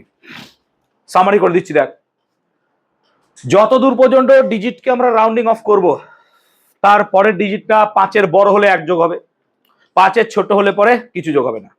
যদি 5 হয়, 5-এর পরের সংখ্যাটা ডান দিকে, 5-এর পরের সংখ্যাটা দেখবো, যদি নন জিরো হয় 1 যোগ হবে। জিরো হয়ে গেলে সেই ডিজিটটা 5-এর আগেরটাকে দেখবো, 5-এর আগেরটাকে দেখবো, 5-এর আগেরটাকে দেখছি, সেটা যদি অড হয় 1 যোগ হবে, ইভেন হলে কোনো কিছু যোগ হবে না। বুঝতে পেরেছিস রুলস? বল হ্যাঁ না না। কি বুঝতে অসুবিধা, রুলস বল। সমস্যা? যদি সমস্যা না থাকে চলো রাউন্ডিং অফ করো। দেখো তাহলে 9.48 সব 1 ডেসিমাল করবো, দেখতে পাচ্ছিস তো 1 ডেসিমাল আছে, সব 1 ডেসিমাল করবো, মানে 8 মানে 1 যোগ হবে, কত হবে 5। আমি এখানে দেখবোই না, আমি এখানে দেখবো 6, এদিকে দেখা দেখ ভালো ইন্টারেস্টিং, 6.650, 5-এর পর 0 আছে মানে 6 দেখতে হবে। 6 স্যার ইভেন, ইভেন হওয়ার জন্য কোনো কিছু যোগ হবে না, 6.6। হ্যাঁ না না বল, বুঝতে পারছিস বাবা, বোঝ বোঝ। 16.351 স্যার 16.35, 5-এর পর কি আছে নন জিরো, স্যার 3-এর জায়গায় কি লিখে দেবো, বুঝতে পারছি ব্যাপারটা, একদম জলের মতো। দেখ 4.450, 4.4 হবে, হ্যাঁ না না বল, কেন 5-এর পর কি আছে 0, তাহলে 4টা কি আছে ইভেন, ইভেন যোগ হবে না, হ্যাঁ না না বল। 6.750, 6 পয়েন্ট কি হবে 8, হ্যাঁ না না বল। এটা কি বুঝতে পেরেছিস কেন 8 হবে? এবার দেখ এখানে কি সমস্যা আছে আমাকে বল, আমি বুঝিয়ে দেবো। এখানে কি হচ্ছে বল, বুঝিয়ে দেবো। এখানে কি অসুবিধা বল, বুঝিয়ে দেবো। এটা বুঝতে পেরেছিস 8.82, 5-এর কম 8 হবে। 14.150, তাহলে স্যার 14.2 হবে, হ্যাঁ না না বল। দেখতে পাচ্ছিস তো, ক্লিয়ার হলো রাউন্ডিং অফ। কোনো সমস্যা? রাউন্ডিং অফে কি সমস্যা বল, নেই। চল arithmetic operations of significant digits. আমরা অ্যারিথমেটিক অপারেশন বলতে সাবট্রাকশন অ্যাডিশনকে একটা পার্টে রাখবো, আর মাল্টিপ্লিকেশন আর ডিভিশনকে একটা পার্টে রাখবো। So addition and subtraction. Addition and সাবট্রাকশনের ক্ষেত্রে আমরা কি দেখবো, যে ধর কোনো একটা, বারবার বলছি রুলসটা কিন্তু অ্যাডিশনের ক্ষেত্রে আলাদা, মাল্টিপ্লিকেশনের ক্ষেত্রে আলাদা।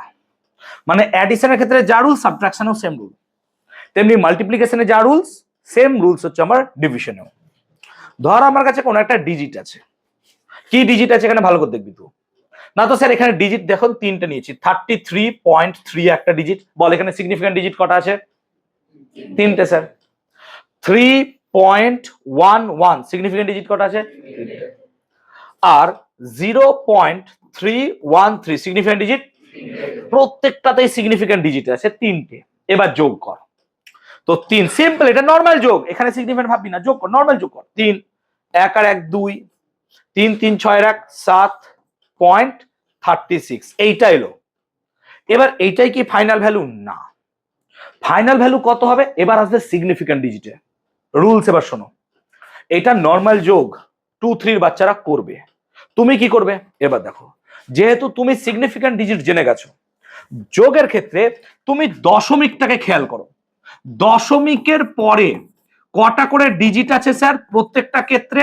দেখুন আপনি এইরকম কেস আছে না তো, এখানে দশমিকের পর সিগনিফিক্যান্ট ডিজিট কটা? একটা। দশমিক খেয়াল করো ভাই, এখানে দশমিকের পর কটা আছে? দুটো। এখানে দশমিকের পর 3টে। সব থেকে কম কোনটা? এইটা। তো যেটাতে সব থেকে কম আছে দশমিকের পর সেই ততটা ডিজিট এখানে বসবে। ক্লিয়ার হলো? তার মানে এখানে দশমিকের পর কটা সিগনিফিক্যান্ট আছে? একটা। এখানেও দশমিকের পর কটা সিগনিফিক্যান্ট হবে? একটা, অর্থাৎ 7 বসবে। ক্লিয়ার হলো? সেই জন্য ফাইনাল অ্যান্সারটা আমার 36.7 হবে, 2 3 বাদ। That's your answer. ক্লিয়ার?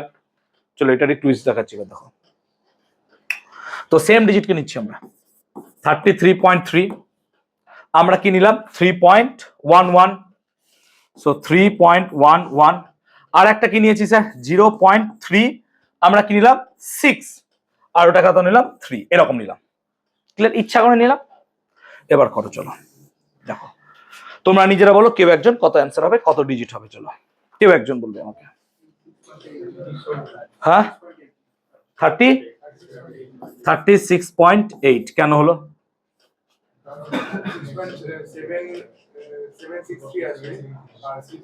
তারপরে রাউন্ডিং অফটা করতে হবে। হ্যাঁ না বলো। মানে এখানে ফাইনাল অ্যান্সার দেখো 3 6 এর 1 7, 3 3 6 এর 1 7, এরকম কিছু আসবে। এবার পট করে যদি তুমি 36.7 নিয়ে নাও, ভুল। কেন? তোমাকে একটা ডিজিট পর্যন্ত আমরা সিগনিফিকেন্সি নিতে বলেছি, কিন্তু তার পরের ডিজিটটা ভাবো 5-এর থেকে কি আছে বড়। বড় হওয়ার জন্য 7টা কি হয়ে যাবে স্যার 8। সো ফাইনাল অ্যান্সার কত হবে 36 পয়েন্ট। বুঝতে পেরেছি ব্যাপারটা? কোনটা ডিজিট বল? না আমরা 3টে টোটাল নিইনি, এটাই বলো। এটা কেন নিলাম? দশমিকের পর সব থেকে কম সিগনিফিকেন্ট ডিজিট যটা থাকবে অ্যান্সারেও দশমিকের পর তটাই বসবে। এখানে দশমিকের পর সব থেকে কম কটা আছে? একটা। দশমিকের পর একটা বসবে। যদি দশমিকের পর দুটো সব থেকে কম থাকতো দশমিকের পর 2 ঘর নিতাম। যদি দশমিকের পর 3 থাকতো 3 ঘর নিতাম। একটা উদাহরণ দিচ্ছি, তাহলে আবার বুঝবি। দেখ এটা ক্লিয়ার হয়েছে সবার? ধর আমি এরকম নিলাম, দেখ টাকা 3.234, 0.1234, 0.12345। চল যোগ করে সিগনিফিক্যান্ট, কিচ্ছু করতে হবে না, যোগ বল সিগনিফিক্যান্ট ডিজিট কটা হবে বল আমাকে যোগের পর। তাহলে দশমিকের পর দেখ কটা হবে বলতো? 3টে নেবো নাকি রে? তো দশমিকের পর স্যার যদি 3টে থাকে, দশমিকের আগে কটা থাকবে স্যার? একটা। তো টোটাল কটা হবে স্যার? বুঝাতে পারলাম? আমরা এগুলো কেন নিলাম না? আমাকে লিস্ট নিতে হবে সব থেকে কম। কোথায় আছে দেখ, লিস্ট কথাটা লেখা থাকবে, দেখ এই যে দা লিস্ট। ক্লিয়ার হলো? এবার ক্লিয়ার হয়েছে না হয়নি বল? জলের মতো ক্লিয়ার? তাহলে সাবট্রাকশন বা অ্যাডিশনের ক্ষেত্রে কি বললাম? দশমিকের পর গুনবা। ক্লিয়ার? টোটাল নয়। দশমিকে কিন্তু বারবার বলছি টোটাল নয়, টোটালে যাবাই না। দশমিকের পর যটা কম সিগনিফিক্যান্ট আছে সেটা হবে আমার অ্যান্সার। ক্লিয়ার? মাল্টিপ্লিকেশন বা অ্যাডিশনের ক্ষেত্রে আবার উল্টোটা, টোটাল দেখতে হবে এখানে আমাকে। যেমন ধর এখানে ভাগ দিয়েছি, তুই যদি ভাগ দেখিস তাহলে 4.237, এখানে কটা সিগনিফিক্যান্ট আছে স্যার? 4টি। টোটাল আমরা এখানে পয়েন্ট ফয়েন্ট দেখছি না, এখানে পয়েন্ট দেখছি না। আর এখানে কটা আছে স্যার? 3টে। তাহলে লিস্ট কত স্যার? 3। অ্যান্সারে আমার কটা সিগনিফিক্যান্ট আসবে? 3। তো দেখ এটাকে যদি ভাগ করিস 4.237 2.5, এটার ভ্যালু আছে 1.688 সামথিং আছে। হ্যাঁ এতটা ভ্যালু আছে, আরো অনেক আছে, আমি লিখলাম 6.8823 লিখে দিলাম। ধর এরকম এরকম ভ্যালু লিখলাম। তাহলে তো 6 8 আছে, 9 কেন লিখলো? Rounding of. হ্যাঁ না বল? দেখ 8 পর্যন্ত আমাকে নিতে হবে, কিন্তু 8-এর পরের ডিজিটটা তো 5-এর বড়, তাই নিশ্চয়ই 8 থাকবে না। 8টা কি হয়ে যাবে স্যার? সেই জন্য 1.69। কে বুঝিসনি বলবি? বুঝতে পারলি? তার মানে শুধু সিগনিফিক্যান্ট মানে আমরা রাউন্ডিং অফ কে ভুলে যাব, শুধু সিগনিফিক্যান্ট করবো এটাও নয়। আবার রাউন্ডিং অফ করছি মানে সব মিলেমিশে করতে হবে। তোমাকে ফাইনালি একটা ডিজিট বার করতে হবে। এবার হ্যাঁ বলো। ঠান্ডা লাগছে এসিতে? চলো ক্লিয়ার হয়েছে সবার? বুঝতে পেরেছো এতদূর? ক্লিয়ার হয়েছে? সিগনিফিক্যান্ট ডিজিট, মাল্টিপ্লিকেশন, অ্যাডিশনের ক্ষেত্রে clear? Multiplication division same, addition subtraction same. যদি গুণ হতো সেম হতো। বুঝতে পারলি? যেমন আমি একটা উদাহরণ দিচ্ছি, 2.2 এর সাথে গুণ করবো আমি ধর 4.2345, বলতো ফাইনাল সিগনিফিক্যান্ট ডিজিট কটা হবে? ফাইনাল কটা হবে স্যার? 2টো হবে। কেন? এখানে 2টো আছে স্যার। হ্যাঁ না বল? বুঝতে পেরেছিস? কত সহজ। বুঝতে পারলাম ব্যাপারটা? এবার এটা যদি অ্যাড করতে হতো, এটাকে যদি অ্যাড করতাম তাহলে কি হতো স্যার? 2.2 প্লাস 4.2345, যাই আসতো না কেন এখানে 2 আর 2 4, আর 4 আর 2 6, এই দুটোই নিতাম। হ্যাঁ না বল? সিগনিফিক্যান্ট ডিজিট কটা আসতো? 2টো। বুঝতে পেরেছিস ব্যাপারটা? ক্লিয়ার হয়েছে না হয়নি বলবে?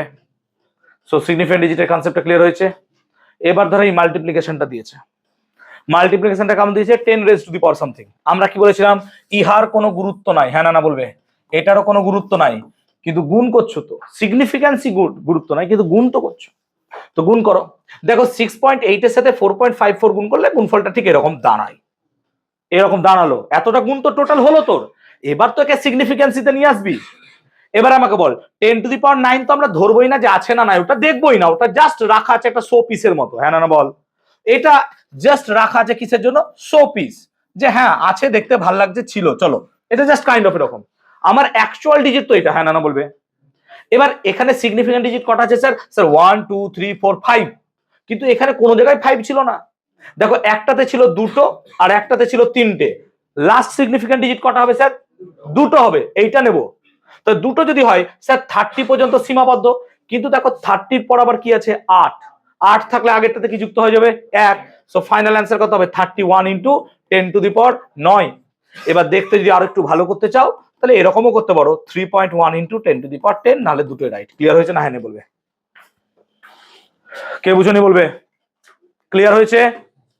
প্রত্যেকটা থিওরি পড়াচ্ছি, থিওরির সঙ্গে সঙ্গে আমি কিন্তু একটা করে প্রবলেম বুঝিয়ে দিচ্ছি, যাতে তোমাদের মাথায় ফিজিক্সে এই জিনিসটা থাকে যে থিওরি পড়ার সাথে সাথে অঙ্ক করার গুরুত্বটা কত, যে তুমি থিওরি পড়ার সঙ্গে চেষ্টা করবে বাড়িতে গিয়েও দুটো অঙ্ক করে নেওয়া, তাহলে তোমার কি হবে যে ওই থিওরিটা বুঝতে তোমার আর কোনো আপত্তি আছে কিনা তুমি ক্লিয়ার হয়ে যাবে। যেন অঙ্কগুলো যদি বুঝতে পারো তাহলে জানো তোমার থিওরি ক্লিয়ার, যদি অঙ্ক না বুঝতে পারো তাহলে জানবা থিওরি ক্লিয়ার হয়নি এখনো। ক্লিয়ার হয়েছে ব্যাপারটা? এবার সত্যি কথা বলতে গেলে কিছু কিছু টপিক তো থাকে বিশাল টাফ, সত্যি টাফ থাকে, সেক্ষেত্রে অনেক প্রবলেম আমাদের আটকাবে, এটা তো ন্যাচারাল, আটকাবেই, সেইগুলো আমরা আস্তে আস্তে সলভ আউট করবো, আদারওয়াইজ এগুলো তো সোজা সব। ক্লিয়ার? বুঝতে পেরেছি বলবে আমাকে। ওকে, আমরা এবার পড়বো এরর। এরর কাকে বলে? কোনো কিছু মাপতে গেলে যে ভুল হয় তাকে বলে এরর, সিম্পল। দেখো ছোটবেলায় 9-এ তোমরা পড়েছো একটা এরর কি, যে যখন আমরা স্কেলের সাথে মাপতে যাই চোখটা সবসময় স্কেলের সাথে লম্ব রাখতে হয়, লম্ব যদি না রেখে তির্যক ভাবে নাও তাহলে মাপ নিতে ভুল হয়, এটাকে বলা হয় লম্বন ভুল বা এরর অফ প্যারাল্যাক্স, লম্বন ভুল বলা হয়। এবার অনেক সময় ভুল অনেক রকমের হতে পারে। কেমন হতে পারে? ধরো তুমি একটা স্কেল বাজার থেকে কিনে এনেছো, কিন্তু ধরো স্কেলটা না অংশ বা ক্যালিব্রেশনটা ভুল করা আছে, ধরো 1-এর পর দেওয়া আছে 3, 2টা নাই, হতেও তো পারে। আর তুমি বারবার দেখছো ওখান থেকে মাপছো, তো প্রত্যেকবার তুমি 1 সেন্টিমিটার ভুল মাপবা, হ্যাঁ না না বলো, কারণ 2 সেন্টিমিটার তো নাই এখানে অস্তিত্ব। তাহলে এটা হচ্ছে যন্ত্রের ভুল। এই ভুলটাকে কি আমরা শুধরাতে পারবো? হ্যাঁ স্যার পারবো শুধরাতে, কারণ কি আমরা 1 সেন্টিমিটার অ্যাড করে নেবো, হ্যাঁ না না বলো। মানে আমাকে যদি 5 মাপতে হয় এখানে কত মাপবো, 6 মাপবো, হ্যাঁ না না বল, তাহলে ভুল শুধরে গেল। ক্লিয়ার হয়েছে ব্যাপারটা? এটা হচ্ছে যন্ত্রের ভুল। ধরো পার্সোনাল এরর, পার্সোনাল এরর মানে কি, আমাকে এরকম ভাবে টেরা নিচ্ছিলাম না, আমি সোজা নেবো, তাহলে এই এররটাকেও ঠিক করে দিলাম। এই রকম এররকে বলা হয় সিস্টেমেটিক এরর। সিস্টেমেটিক এরর কি, তুমি নিজে কিছু ভুল করছো, হয়তো যে মেথডে করছো সেই মেথডটা ভুল, অথবা যন্ত্রের ভুল, এই রকম ভুলগুলোকে আমরা শুধরাতে পারবো। এই রকম ভুল পজিটিভ অথবা নেগেটিভ যে কোনো একটা ডিরেকশনে হয়, উইন ওয়ান ডিরেকশন হয়, either it can be positive or be negative. অর্থাৎ যদি পজিটিভ হয় এরর তাহলে তুমি যা মাপ পেয়েছো তার সাথে বিয়োগ করো, নেগেটিভ এরর হলে তার সাথে কি করো, যোগ করো। এই যোগ বিয়োগ করার মারফত আমি ঠিক করতে পারবো। এক্ষুনি তোমাদের কাছে সেই উদাহরণটাই দিলাম, যে এই স্কেলে ধরো 2 সেন্টিমিটারের অস্তিত্ব নাই, 1-এর পর 3 আছে, তাহলে যখনই এখানে মাপবো আমি তার থেকে 1 সেন্টিমিটার বেশি করে নিয়ে নেবো। তাহলে দেখো আমি এখানে 1 সেন্টিমিটার কি করছি, যোগ করছি, এক্সট্রা যোগ করছি, কেন, ভুলের জন্য, হ্যাঁ না বলো। তাহলে আমি কারেকশন করে নিতে পারলাম। যেমন এরর প্যারালাক্সের জন্য আমার ভুল হচ্ছিল, টেরা নিচ্ছিলাম, পার্সোনাল এরর, তাহলে আমি এটাকে ঠিক করতে পারবো। এরকম এররকে বলছি আমরা সিস্টেমেটিক এরর। কিন্তু ধরো তুমি যখন কোনো একটা ডিজিটাল ডেটা নেবে, ডিজিটাল ডেটা যদি আমরা ক্যালকুলেটরে দেখি সেগুলো হচ্ছে 7 সেগমেন্ট ডিসপ্লে থাকে। কেমন? দেখো একটা 8 যদি তুমি লেখা দেখো তাহলে দেখবে 8টা ঠিক এরকম 7 সেগমেন্টে থাকে, 7 সেগমেন্টে থাকে। এখন এরকম 7 সেগমেন্টের মধ্যে ধরো আমি কোন রকম ভাবে একটা সেগমেন্টকে আমি এখানে মিটিয়ে জাস্ট বললাম যে এই সেগমেন্টে কত হচ্ছে স্যার 6, আর এই ডিসপ্লের এইটা যদি জলে কত হবে 8। তাহলে ধরো এমন একটা তুমি যন্ত্র পেয়েছো যেখানে ওই লাইটটা নিভছে জ্বলছে, নিভছে জ্বলছে, তাহলে কি হবে, তুমি একবার বলবা স্যার 6 8 6 8 6 8 6 8, তাহলে এই গন্ডগোল হতে থাকবে। তাহলে ঠিক আছে, ও আমি একটাই দেবে দিয়েছি, 6 8 6 8 গন্ডগোল হবে। মানে কি হবে, একবার এরকম হবে এই এই একবার 6 হবে, একবার 8 হলো, একবার 8 হলো, তাহলে এবার কত হলো 6, আবার দিলে কত হবে 8, আবার দিলে কত হবে 6 8 6 8, এরকম ভাবে টগল করতে থাকবে। এটাকে বলা হয় র্যান্ডম ফ্লাকচুয়েশনস। ফ্লাকচুয়েট করছে, ওই একটা ডিসপ্লের জন্য আমি মানটা ঠিক বুঝতে পারছি না, আইদার 6 অর 8। তুই ভাব মানটা ফ্লাকচুয়েট আরো করবে যদি মিডলটা ব্লিঙ্ক করতো, 8 না 0, হ্যাঁ না বল। তখন দেখ এই এরর তুই ধরতে পারবি না, তুই ঠিকও করতে পারবি না। কি করে ঠিক করবি? ও তো ডিসপ্লের প্রবলেম হয়ে গেছে। হয় তোকে 8-এ যেতে হবে, না হয় 0 যেতে হবে। না তুই অ্যাড করতে পারবি, না তুই ভুল ঠিক করতে পারবি। এইরকম এররকে বলবি তুই random error, that is unpredictable ফ্লাকচুয়েশনস এর মাধ্যমে হয়। তুই প্রেডিক্ট করতে পারবি না যে 8 না 0 না কি হবে। তো তোকে একটা র্যান্ডম চয়েস করে নিতে হয় যে ঠিক আছে চলো 8ই ধরে চলি বা 0 ধরে চলি। এইরকম এররকে আমরা বলছি র্যান্ডম এরর। এটাকে তুই ঠিক ভালো মতো করতে পারবি না, বাট এটাকে তুই নিজের মতো করে ঠিক করতে পারবি। এই এররটাকে আমরা চয়েস করে চেঞ্জ করতে পারবো, ঠিক করতে পারবো। ক্লিয়ার হলো? এবার একটা যন্ত্রর এরর কিরকম ভাবে আমরা ক্যালকুলেট করব। কোনো কিছু মাপতে গেলাম, ধর দৈর্ঘ্য মাপতে গেলাম, তো দৈর্ঘ্য মাপার জন্য এরর ক্যালকুলেট করতে গেলে আমাদেরকে এরকম কতগুলো স্টেপে যেতে হয়। তো প্রথম যে স্টেপ 1 বলে দিয়েছে বলে আমি 0 বলে লিখে দিচ্ছি, যে আমাদেরকে ট্রু ভ্যালু মাপতে হয়। প্রথম কথা হচ্ছে ট্রু ভ্যালু মাপা, এইটা ফার্স্ট স্টেপ। তো ফার্স্ট স্টেপ কি করতে হবে? ট্রু ভ্যালু বার করতে হবে, পরে সব বোঝাচ্ছি। তারপর বার করতে হবে আমাকে অ্যাবসোলুট এরর, তারপর বার করতে হবে মিন অ্যাবসোলুট এরর, তারপর বার করতে হবে রিলেটিভ এরর, এন্ড শেষে পার্সেন্টেজ এরর। বা বাংলাগুলো শোন, ট্রু ভ্যালুর বাংলা হচ্ছে সঠিক মান, তোকে সঠিক মান বার করতে হবে। অ্যাবসোলুট এরর মানে হচ্ছে চরম ত্রুটি, তোকে চরম ত্রুটি বার করতে হবে। আই হোপ অ্যাবসোলুট এরর বলাটা অনেক ভালো। তারপর তোকে বার করতে হবে মিন অ্যাবসোলুট এরর, ঠিক আছে, এটাকে বলা হয় গড় চরম ত্রুটি। তারপর বার করতে হবে রিলেটিভ বা ফ্র্যাকশনাল এরর, এটাকে বলা হয় ভগ্নাংশ ত্রুটি। আর তারপর বলা হয় শতকরা ত্রুটি। এরকম ভাবে তোকে বার করতে হবে। তো থিওরি পড়ার আগে আমরা জাস্ট একটা উদাহরণ করে নিই, তাহলে বুঝতে পারবো। দেখ ভালো করে বোঝ। ধর তুই একটা কোনো দৈর্ঘ্য মাপতে গেছিস, জানিস না দৈর্ঘ্য কত, তুই 3বার মাপলি। ধর একবার মাপে পেলি A1 কত, আমি কথা মনে বলছি, A1 তুই পেলি ধর 2.2 সেমি, এটা একটা মাপ পেলি। দ্বিতীয়বার মাপলি A2 কত পেলি? 2.4 সেমি, 2.4 সেমি পেলি, ঠিক আছে। আর একবার কত পেলি? A3 ধর তুই মাপলি 2.3 সেমি পেলি। এরকম 3টে মান পেলি, হতে পারে তো। এই 3টের মানের মধ্যে কোনটা সঠিক আমি তো জানি না স্যার, সিম্পল কথা। তো জানতে গেলে তোকে বার করতে হবে ট্রু ভ্যালু। তাহলে এখান থেকে তোকে বার করতে হবে কি স্যার? True value. ট্রু ভ্যালুর বাংলা হচ্ছে সঠিক মান। তাহলে ট্রু ভ্যালু বার করব কি করে স্যার? না তো এগুলোর তুমি কি করবা? অ্যাভারেজ। দেখো উপরে লিখে দিচ্ছি, এগুলোর তুমি বার করবা অ্যাভারেজ। তাহলে অ্যাভারেজ বার করি চলো। তাহলে যদি এগুলোর অ্যাভারেজ বার করি, তাহলে 2.2 প্লাস 2.4 প্লাস 2.3 বাই 3 কত হয়ে গেল? না তো 2 2 4 2 6, 2 আর 4 6, 6.9 বাই 3, তাহলে কত আসছে? 2.3। তাহলে 2.3 আসছে, হ্যাঁ না বলো? ঠিক বলছি তো? 2.3 সেমি, এরকম কিছু হলো। তাহলে বেসিক্যালি ঠিক লিখলাম তো? 2.3। তাহলে এইটাকে বলছি আমরা তাহলে সঠিক ভ্যালু 2.3 সেমি। স্যার বলবি তো এইটাই মাপ সঠিক, হতেই পারে এটা মাপ, নাও হতে পারতো, যা ইচ্ছা তাই। ট্রু ভ্যালু বার করতে গেলে তোমাকে কি করতে হবে? যা যা মাপ পেয়েছো তার তোমাকে অ্যাভারেজ বার করতে হবে। সিম্পল কথা, ক্লিয়ার হলো? এবার দেখো তাহলে অ্যাকচুয়াল মান কত? 2.3। আর তুমি মেপেছো প্রথম ক্ষেত্রে কত? 2.2। তাহলে তুমি ভুল মেপে নিয়েছো, হ্যাঁ না বলো? দ্বিতীয় কেসে তুমি ভুল মেপেছো, তুমি অ্যাকচুয়ালি মেপেছো থার্ড কেসে। তাহলে প্রত্যেকটাতে কিছু না কিছু ভুল মেপেছো তুমি। এবার এই ভুল মাপগুলোকে কি বলবো আমরা? এরর। তাহলে এবার আমাকে বার করতে হবে কি? এরর। স্টেপ দেখো, প্রথমে কি বার করলাম? True value. এবার কি বার করব? এরর। তো চলো এগুলোকে বলবো আমরা অ্যাবসোলুট এরর। অ্যাবসোলুট এরর কি করে বার করব? অ্যাবসোলুট এরর বানানটা দেখিস তো ও হয় কিনা? ও হয় না ভাই, যাও বানান নিয়ে আমি কিছু করতে পারবো না। অ্যাবসোলুট এরর কি করে হবে ভালো করে বুঝবি। আমি এই প্রত্যেকটা ডিজিট থেকে এইগুলোকে কি করব? বাদ দেব। আমরা কি বার করছি এখন বলতো? আমরা বাদ দিচ্ছি, এখন হচ্ছে অ্যাবসোলুট এরর বার করছি। তো অ্যাবসোলুট এরর বার করার জন্য আমরা কি করছি? এই ট্রু ভ্যালু থেকে যে কোনো প্রত্যেকটা ডিজিটকে বাদ দিয়ে দিব। তাহলে ট্রু ভ্যালু গুলোকে আমরা ধর কথার মানে লিখলাম এ এম, ধর লিখলাম এ এম। এম কেন লিখছি? মিন, মিন মানে কি? গড়, সেজন্য এম লিখছি। তাহলে আমি যদি এ এম এর সাথে A1 কে বাদ দিই, এটাকে আমরা বলছি ডেল্টা A1। এটার মানে হচ্ছে A1 মাপতে গিয়ে তোমার কত ত্রুটি হয়েছে। তার মানে যেখানে ডেল্টা সাইন গুলো দেখছি সেগুলো সব হচ্ছে এরর। ডেল্টা সাইন মানে সেটা হচ্ছে এরর। কত হয়েছে মাপ? এরর তোমার তাহলে এরর মাপটা হয়েছে স্যার, দেখো ভালো করে, এম কত স্যার মেপেছি আমি 2.3, মাইনাস কত স্যার 2.2, তাহলে কত হয়ে গেল স্যার না তো 0.1। এইটা হচ্ছে আমার এরর। বুঝতে পারছি ব্যাপারটা? ক্লিয়ার হয়েছে? সেকেন্ড কেস, তাহলে সেকেন্ড কেস কি আমরা ডাইরেক্ট ডেল্টা এ টু লিখতে পারবো, হ্যাঁ না বলো? ডেল্টা এ টু কত হবে স্যার না তো দেখো 2.3 মাইনাস 2.4, স্যার আমার তো এলো মাইনাস 0.1। এবার কি করব, দেখো যখনই অ্যাবসলিউট এরর বার করবে সেগুলো সব মড ভ্যালু বেরোবে। সেগুলোর কি বেরোবে? মড। মড মানে কোন রকম নেগেটিভ থাকবে না, সব পজিটিভ হবে। তার মানে এটা বেটা কি হবে? পজিটিভ। তাহলে তুমি এখানে মাইনাস রাখতে পারো না, অধিকার নাই। কি হয়ে যাবে স্যার? 0.1। বুঝতে পারলাম ব্যাপারটা? তো যখনই অ্যাবসলিউট এরর বার করব এগুলো সব কি হবে স্যার? অলওয়েজ এগুলো হবে স্যার পজিটিভ। তাহলে অ্যাবসলিউট এরর সবসময় কি করবে? আমাদের পজিটিভ বেরোবে। অ্যাবসলিউট এরর অলওয়েজ পজিটিভ বেরোবে। ক্লিয়ার হয়েছে? বুঝতে পেরেছি ব্যাপারটা? আর থার্ড কেস বেরোবে কি স্যার? থার্ড কেসে তো এরর নাই, তাও যা হচ্ছে লিখতে হবে। তাহলে ডেল্টা এ থ্রি এটা কত হবে স্যার? 0, হ্যাঁ না বল?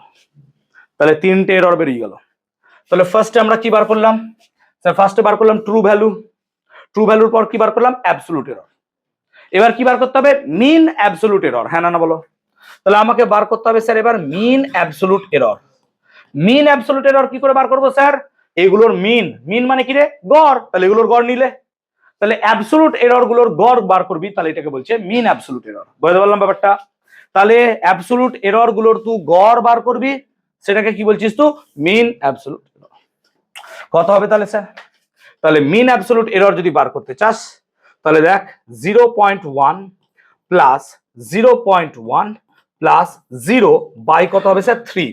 বুঝাতে পারলাম ব্যাপারটা? এটা হচ্ছে মিন অ্যাবসলিউট এরর। কত হলো তাহলে স্যার? তাহলে 0.2/3 মানে কিন্তু 2/30 মানে কিন্তু 1/15। ক্লিয়ার হলো? একক হবে না হবে না বল দেখি? অবভিয়াসলি হবে, কারণ এগুলো সব তো একক আসছে নাকি? তাহলে একক হচ্ছে 1/15 সেমি। এটা হচ্ছে মিন অ্যাবসলিউট এরর। এবার রিলেটিভ এরর যদি বার করতে চাও, ভালো করে শুনবা ভাই, রিলেটিভ এরর কি করে হবে স্যার? না তো রিলেটিভ এরর মানে হচ্ছে mean absolute error by true value. তাহলে রিলেটিভ এরর মানে মিন অ্যাবসলিউট এরর বাই হচ্ছে ট্রু ভ্যালু।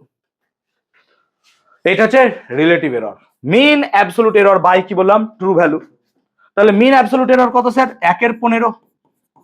আর ট্রু ভ্যালু কত? ওই দেখো 2.3। এবার বলো এর কি কোনো একক থাকবে? না। সেই জন্য মাথায় রাখবি রিলেটিভ এররের কোনো ইউনিট থাকবে না। আর আমরা যদি পার্সেন্টেজ এরর বার করতে চাই তাহলে কত হবে স্যার? রিলেটিভ এরর তার সাথে কত গুণ হয়ে যাবে স্যার? 100%। এইভাবে বার করব। তাহলে স্টেপ গুলো প্রত্যেকটা দেখে নাও। চলো প্রথম থেকে বোঝাচ্ছি। আমরা কিছু ডেটা নিলাম মাপার জন্য। সেই ডেটাগুলো থেকে আমরা প্রথমে কি বার করলাম? ট্রু ভ্যালু, সঠিক মান। কি করে বার করলাম স্যার? গড় করলাম। এবার আমরা কি করব? অ্যাবসলিউট এরর বার করব। কি করে? যে সঠিক মানটা পেয়েছি সেই সঠিক মান থেকে প্রত্যেকটার ভ্যালু যেগুলো বার করেছি আমরা মেপে সেগুলোকে বাদ দেবো, সেগুলো হচ্ছে এরর। এগুলো হচ্ছে অ্যাবসলিউট এরর। এই অ্যাবসলিউট এরর গুলো যদি গড় বার করি তাকে বলা হয় mean absolute error. Mean absolute এররকে যদি ট্রু ভ্যালু দিয়ে ভাগ করি রিলেটিভ এরর, আর রিলেটিভ এররকে যদি 100% গুণ করে দাও পার্সেন্টেজ এরর। ক্লিয়ার হলো ব্যাপারটা? ক্লিয়ার হলো? চলো থিওরিতে দেখি কি দেওয়া আছে। আমার কাছে কতগুলো মান নিয়েছি? A1 A2 A3, এইভাবে কতগুলো n সংখ্যক। বলো ট্রু ভ্যালু কি করে বার করবা স্যার? যোগ করে যতগুলো সংখ্যা দিয়ে ভাগ, অ্যাভারেজ বার করে। এইটাই কি ট্রু ভ্যালু? হ্যাঁ না বললে? এবার ট্রু ভ্যালু থেকে প্রত্যেকটা ভ্যালুকে বাদ দেব, সেগুলো কি হবে? Absolute error. এখানে এ আই কেন লিখেছে স্যার? আই এর ভ্যালু 1 বসাও A1, আই এর ভ্যালু 2 বসাও A2। বুঝতে পারছো? তাহলে ডেল্টা A1 ডেল্টা A2 এভাবে বেরোবে, হ্যাঁ না বল? ক্লিয়ার হয়েছে? এইগুলো অ্যাবসলিউট এরর বেরোলো। এবার অ্যাবসলিউট এররের যদি আমি অ্যাভারেজ বার করি তাকে কি বলবো? Mean absolute error. এই দেখো মিন অ্যাবসলিউট এরর বার করেছে, মিন অ্যাবসলিউট এরর। ক্লিয়ার? এবার মিন অ্যাবসলিউট এররকে যদি আমি ট্রু ভ্যালু দিয়ে ভাগ করে দিই বা মিন ভ্যালু দিয়ে ভাগ করে দিই তাহলে কি পাবো? Relative error. আর রিলেটিভ এররের সাথে 100% গুণ করে দিলে কি পাবো? Percentage error. কি বুঝালাম? বুঝতে পারলি? এবার যে কটা ডেটা দেবে সেই ডেটাকে যদি অ্যাভারেজ করিস কি পাবি? True value. ট্রু ভ্যালু থেকে যা যা মাপ পেয়েছিস সেগুলোকে বাদ দিলে কি পাবি? Absolute error. অ্যাবসোলুট এররকে যদি তুই অ্যাভারেজ বার করিস কি পাবি? মিন অ্যাবসোলুট এরর। মিন অ্যাবসোলুট এররের সাথে যদি ট্রু ভ্যালুকে ভাগ করিস পাবি রিলেটিভ এরর। রিলেটিভ এররের সাথে 100% গুণ করলে বাস গল্প শেষ। কি বুঝিসনি বলবি। ক্লিয়ার? আমরা একটা প্রবলেম দেখবো এবার তাহলে। চলো এবার বুঝি। বলছে 20 প্লাস মাইনাস 2 এটাকে বলছে পার্সেন্টেজ এররে কনভার্ট করো, আর আমাকে দিয়েছে 3 প্লাস মাইনাস 0.6 পার্সেন্টেজ এররে কনভার্ট করো। আচ্ছা এখানে কি কোনো পার্সেন্টেজ দেওয়া আছে? না, এটা পার্সেন্টেজ এরর নয়। ক্লিয়ার? তাহলে তুই এটাকে এরকম ভাবে ভাব যে কোনো একটা রাশি যদি এক্স হয় আর তার ত্রুটি যদি ডেল্টা এক্স হয়, তাহলে এটাকে আমরা এইভাবে লিখি x plus minus delta x. ব্যাপারটা বুঝতে পেরেছি? কেন ডেল্টা থাকলে কি বলেছিলাম আমি? ত্রুটি। হ্যাঁ না না বল, একটু আগে বুঝিয়ে দিলাম। তাহলে এক্স যদি রাশি হয় বা কোনো মান হয়, তার ত্রুটি যদি ডেল্টা এক্স হয়, তাহলে তাকে লিখি x plus minus delta x. এই যে ডেল্টা এক্স ব্যাপারটা দেখছো না, এটা হচ্ছে তোমার অ্যাবসোলুট এরর, বুঝতে পারলা? আর এই এক্সটা হচ্ছে তোমার ট্রু ভ্যালু, বুঝাতে পারলাম? এটা কি অ্যাবসোলুট এরর বা মিন অ্যাবসোলুট এরর, তুই যা ভাবি এটা সেটাই। তুই এটাকে মিন অ্যাবসোলুট এরর ভেবেলে তাও হবে একই জিনিস। ক্লিয়ার? তাহলে লজিক্যালি এইটা হচ্ছে আমার এক্স আর এটা হচ্ছে আমার কি ডেল্টা এক্স। আমি কি ঠিক লিখলাম? এবার আমাকে বল পার্সেন্টেজ এরর বার করতে গেলে কি করতে হয় স্যার? পার্সেন্টেজ এরর বার করতে গেলে না আমাকে দেখ ভালো করে বুঝ, পার্সেন্টেজ এরর বার করতে গেলে স্যার রিলেটিভ এরর বার করতে হবে, তার সাথে আমাকে না 100% গুণ করতে হবে। হ্যাঁ না না বল? সিম্পল। এগুলো এগুলো বাদ দে, বাদ দে, বাদ দে, এগুলো বাদ দে। তুই এখানে অঙ্ক বোঝ, আমি যা শেখাচ্ছি। আমি কি এটা শিখালাম? পার্সেন্টেজ এরর বার করতে গেলে রিলেটিভ এরর ইনটু 100%। আবে রিলেটিভ এরর বার করতে গেলে কি শিখালাম স্যার? রিলেটিভ এরর বার করতে গেলে মিন অ্যাবসোলুট এরর বাই কি করতে হবে? True value into 100%। হ্যাঁ না না বলবি? এটা কি শিখালাম? তাহলে স্যার মিন অ্যাবসোলুট এরর এখানে কত স্যার? 2। দেখতে পাচ্ছ কিনা বলো স্যার? 2। ট্রু ভ্যালু কত স্যার? 20 আর 100% গুণ, তাহলে আমার মনে হচ্ছে কত হয়ে যাবে? 10%। দেখো তো এসছে কিনা 10%। এবার মেলাও এর সাথে। কি বুঝতে পেরেছি? এইটা আই হোপ এটার থেকে মনে হচ্ছে এটা অনেক বেটার। ক্লিয়ার হয়েছে জিনিসটা? এবার যদি এই মেথডে আসতে চাও, দেখো ওরা 20 প্লাস মাইনাস 2 কে X plus minus delta X দিয়ে লিখেছে, দিয়ে ওরা কি বলেছে ডেল্টা এক্স পার্সেন্ট মানে কত? Delta x by x into 100। এবার এটা কোথা থেকে এলো তার এক্সপ্লেনেশন কোথায় দেওয়া আছে এখানে? হ্যাঁ না না বল? যে এটা রিলেটিভ এরর দিয়ে নিয়ে এলাম। হ্যাঁ না না বল? বুঝতে পেরেছিস? চল নিজেরা এবার এটা ভেবে দেখতে হচ্ছে কিনা। তাহলে ফর্মুলা আমরা এটা মাথায় রাখবো কি, যে স্যার পার্সেন্টেজ এরর মানে কি হবে? আমি একদম স্পুন ফিড করে দিচ্ছি, চামচ ঘেঁটে সব মুখের কাছে দিচ্ছি, ঢুক করে গিলে খা। পার্সেন্টেজ এরর মানে হচ্ছে mean absolute error by true value into 100%। বাস গল্প শেষ। চল এখানে দেখ, কিছু এগুলো দেখতে হবে না, এদিকে দেখা। এটা কি আমার মিন অ্যাবসোলুট এরর? এটা কি true value? Percentage error sir 3 plus minus 0.6 by 3 into কত হবে? বাস শেষ অঙ্ক। হ্যাঁ না না বল? কি ঠিক লিখলাম কিনা বল? এই যে দেখ এইটা ফর্মুলা। হ্যাঁ না না বল? বল অঙ্ক দাঁড়ালো কিছু? আর এত কিছু স্টেপ করার দরকার আছে আমার? এক লাইনে অঙ্ক হয়ে যাবে। কে বুঝতে পারিসনি বলবি? এটার সাথে এটাকে রিলেট করতে পেরেছিস? ক্লিয়ার হয়েছে? তাহলে এটা কি শিখলাম? অ্যাবসোলুট এররকে কিসে কনভার্ট করলাম? পার্সেন্টেজ এররে। হ্যাঁ না না বল? অ্যাবসোলুট এররকে কিসে কনভার্ট করলাম? এবার তাহলে আমাকে উল্টোটা করতে হতে পারে, পার্সেন্টেজ এররকে কিসে কনভার্ট হতে পারে? এটাই হতে পারে। পার্সেন্টেজ এরর দিয়ে দিয়েছে, কিসে নিয়ে যেতে হবে? অ্যাবসোলুটে। চল করি এবার তাহলে। এবার নিজেরা ভাবি। তাহলে এখনই কি শিখালাম আগে নিজে বোঝো। বুঝতে পেরেছো তো ব্যাপারটা? এটা ব্যাপারটা তোমাকে পার্সেন্টেজ এরর দিয়েছে না? তাহলে এখনই কি শিখালাম বোঝ। ফাস্ট ঠিক আছে, স্পিড হয়ে যাচ্ছে খুব, স্লো করব ঠিক আছে, কোনো দরকার আছে বলো, তাহলে আরো স্লো করব। ছুটি দিতে দেরি হবে, আর কিছু নাই, বলো, কোনো সমস্যা নাই। এখন অনেক পড়ানো আছে, কিছুই হয়নি এখনো। ক্লিয়ার? কোনো সমস্যা নেই? চলো আমরা এখনই কি দেখলাম স্যার? পার্সেন্টেজ এরর মানে রিলেটিভ এরর ইনটু 100%। আমার গোল কি? What is my goal? My goal is to find out the mean absolute error. হ্যাঁ না না বল? এটা গোল। এখানে আমাকে মিন অ্যাবসোলুট এররটা কি করতে হবে? আনতে হবে। হ্যাঁ না বল? চল পার্সেন্টেজকে আগে বাদ দে, 100 দিয়ে গুণ কর শুধু। দেখ এবার বল স্যার পার্সেন্টেজ এরর এটা মানে মিন অ্যাবসোলুট এরর এবং আমার গোল এটাকে বার করা। হ্যাঁ না বল? বাই কত লিখতে হয় স্যার, ট্রু ভ্যালু ইনটু কত স্যার 100। তো এটা বার করতে গেলে কি করতে হবে স্যার, পার্সেন্টেজ এররকে প্রথমে 100 দিয়ে ভাগ করুন, হ্যাঁ না বল, সমান কি মিন অ্যাবসলিউট এরর বাই কত আসবে ট্রু ভ্যালু, হ্যাঁ না বলবি। তাহলে স্যার মিন অ্যাবসলিউট এরর মানে কত স্যার, মিন অ্যাবসলিউট এরর মানে স্যার পার্সেন্টেজ এরর বাই 100 গুণিত কত ট্রু ভ্যালু। এটা কি পার্সেন্টেজ এরর, হ্যাঁ স্যার। এটা কি ট্রু ভ্যালু, হ্যাঁ স্যার। ফর্মুলা কি তাই আছে যা করে দিয়েছি, হ্যাঁ না বলো। দেখো ফর্মুলা কি বানিয়ে দিলাম, ঠিক বলছি কিনা। তাহলে মিন অ্যাবসলিউট এরর বার করতে গেলে স্যার যে পরিমাণ পার্সেন্টেজ এরর থাকবে 2 বাই কত আছে 100 into true value, true value কত স্যার 20, এই দেখো গুণ 20, বুঝতে পারলা ফর্মুলা, হ্যাঁ না বলো। এবার এইটাকে অ্যাপ্লাই করো এখানে, চলো কি হবে তাহলে। তাহলে আমাকে মিন অ্যাবসলিউট এরর বার করতে হয়, তাহলে প্রথমে কি লিখতে হবে স্যার, পার্সেন্টেজ এরর, তাকে কত দিয়ে ভাগ করতে হবে স্যার 100, তার সাথে গুণ কত হবে sir true value, true value কত আছে স্যার 3, আর তার সাথে প্লাস মাইনাস ট্রু ভ্যালু, হ্যাঁ না বলো। পার্সেন্টেজ এরর থেকে কে বুঝিস নি বলবি ভাই, এর থেকে সোজা আর করতে পারবো না, it can never be possible. আমি একদম পুরো ফর্মুলা বানিয়ে রেডি করে দিয়ে দিলাম, এই দুটো ফর্মুলা গটাগট গিলবা, অঙ্ক একদম গপ গপ করে হয়ে যাবে। বুঝতে পেরেছি ব্যাপারটা, কোনো সমস্যা, ক্লিয়ার একদম, বুঝতে পেরেছো দুটো প্রবলেম, কোনো সমস্যা নেই, ক্লিয়ার এর দূর। তাহলে আমরা পার্সেন্টেজ এরর থেকে কি বার করতে শিখলাম, অ্যাবসলিউট এরর, অ্যাবসলিউট এরর থেকে পার্সেন্টেজ এরর, ক্লিয়ার হয়েছে সব জিনিসগুলো, বুঝতে পেরেছিলাম। এক্স ওয়াই দিয়ে বুঝতে অসুবিধা হয় আমাদেরকে, যতক্ষণ না ডিজিট দেয় ততক্ষণ না বুঝতে অসুবিধা হয় না, ডিজিট দিয়ে অঙ্ক করলে সহজ হয়ে যাবে, ক্লিয়ার হলো ব্যাপারটা। চলো আমাকে প্রোপাগেশন অফ এরর দেখতে হবে। প্রোপাগেশন অফ এরর মানে আমরা যখন কোনো কিছু মাপবো, শুধু মাপলেই তো হয় না, সেই ডিজিটগুলো যোগ করতে হয়, বিয়োগ করতে হয়, গুণ করতে হয়, ভাগ।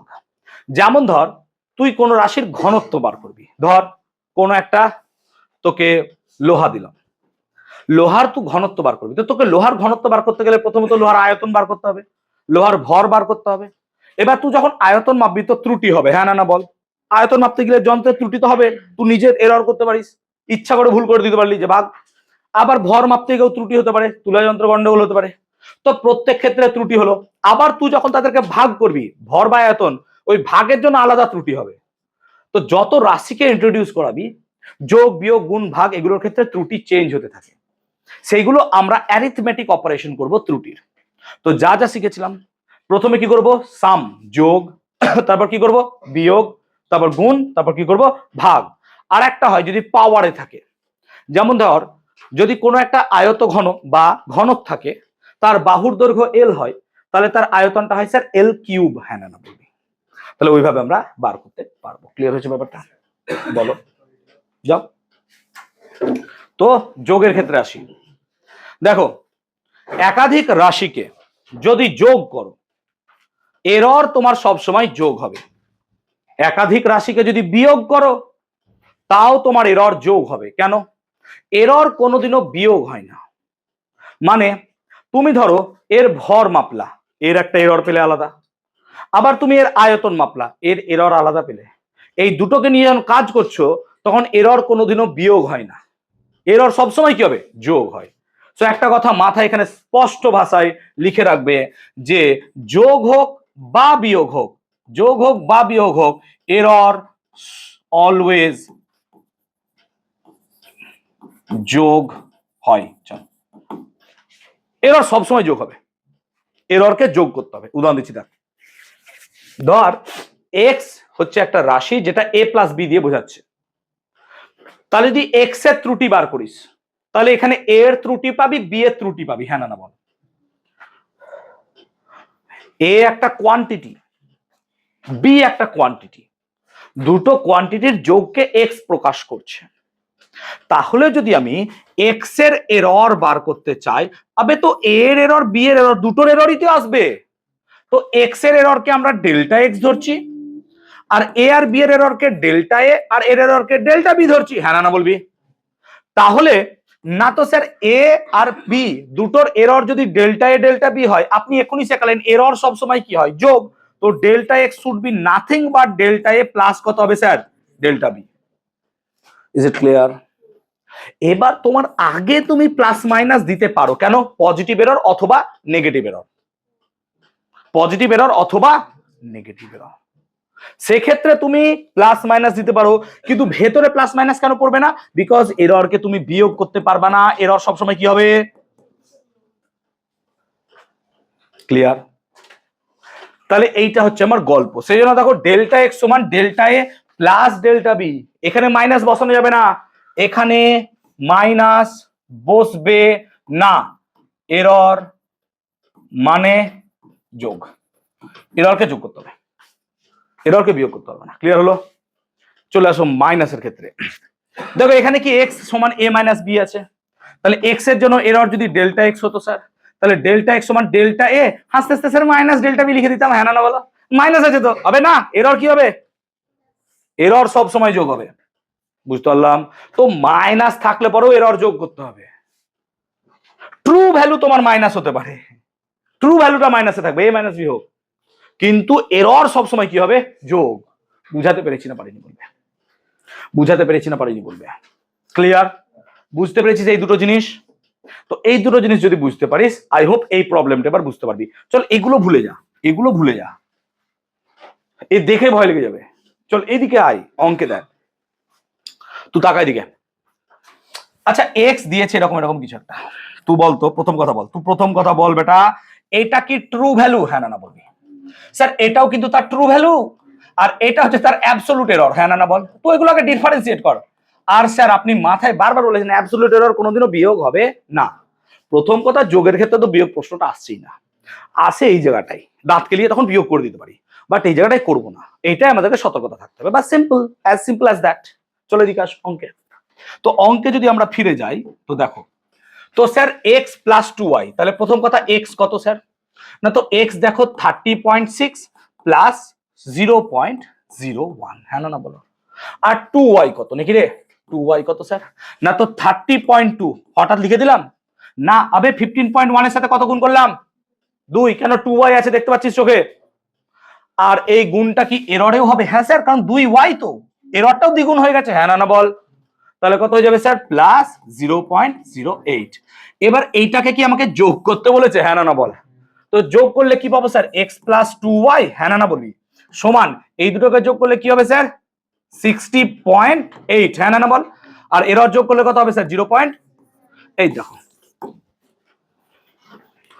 বলেছিলাম এটা ভুলে যেতে, ঠিক করেছিলাম তো। Is it clear for everyone? বুঝতে পেরেছো? এখানে কি সমস্যা করলাম বলো? মনের মধ্যে কিছু সমস্যা থাকলে আমাকে বলে ফেলো চট করে। এবার যদি কারো সাহস হয় তুমি এভাবে করো, মিলে যাবে। ও আচ্ছা, কি বলো বলো বলো, বউ বাচ্চা না কি বললা? ও আচ্ছা, এখন ভাবিস না, ফিজিক্সের কথা ভাব।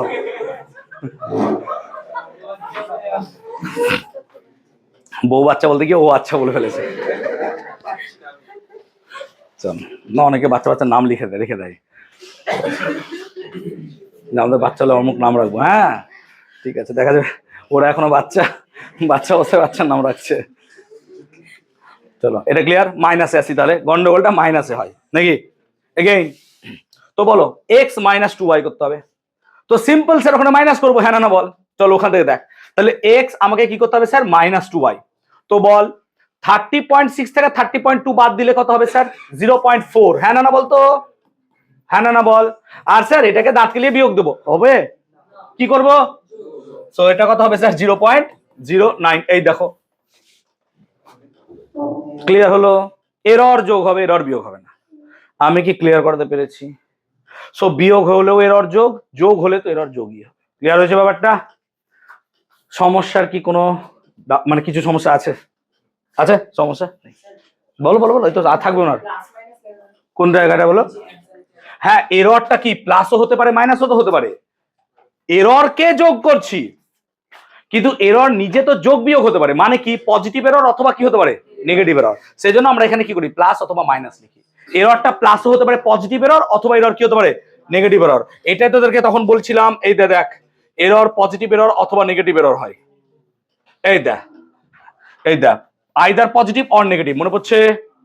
তো যে এররটা পাচ্ছিস না সেটা পজিটিভ নেগেটিভ হতে পারে, কিন্তু এররকে তুই বিয়োগ করে পাবি না কোনোদিনও।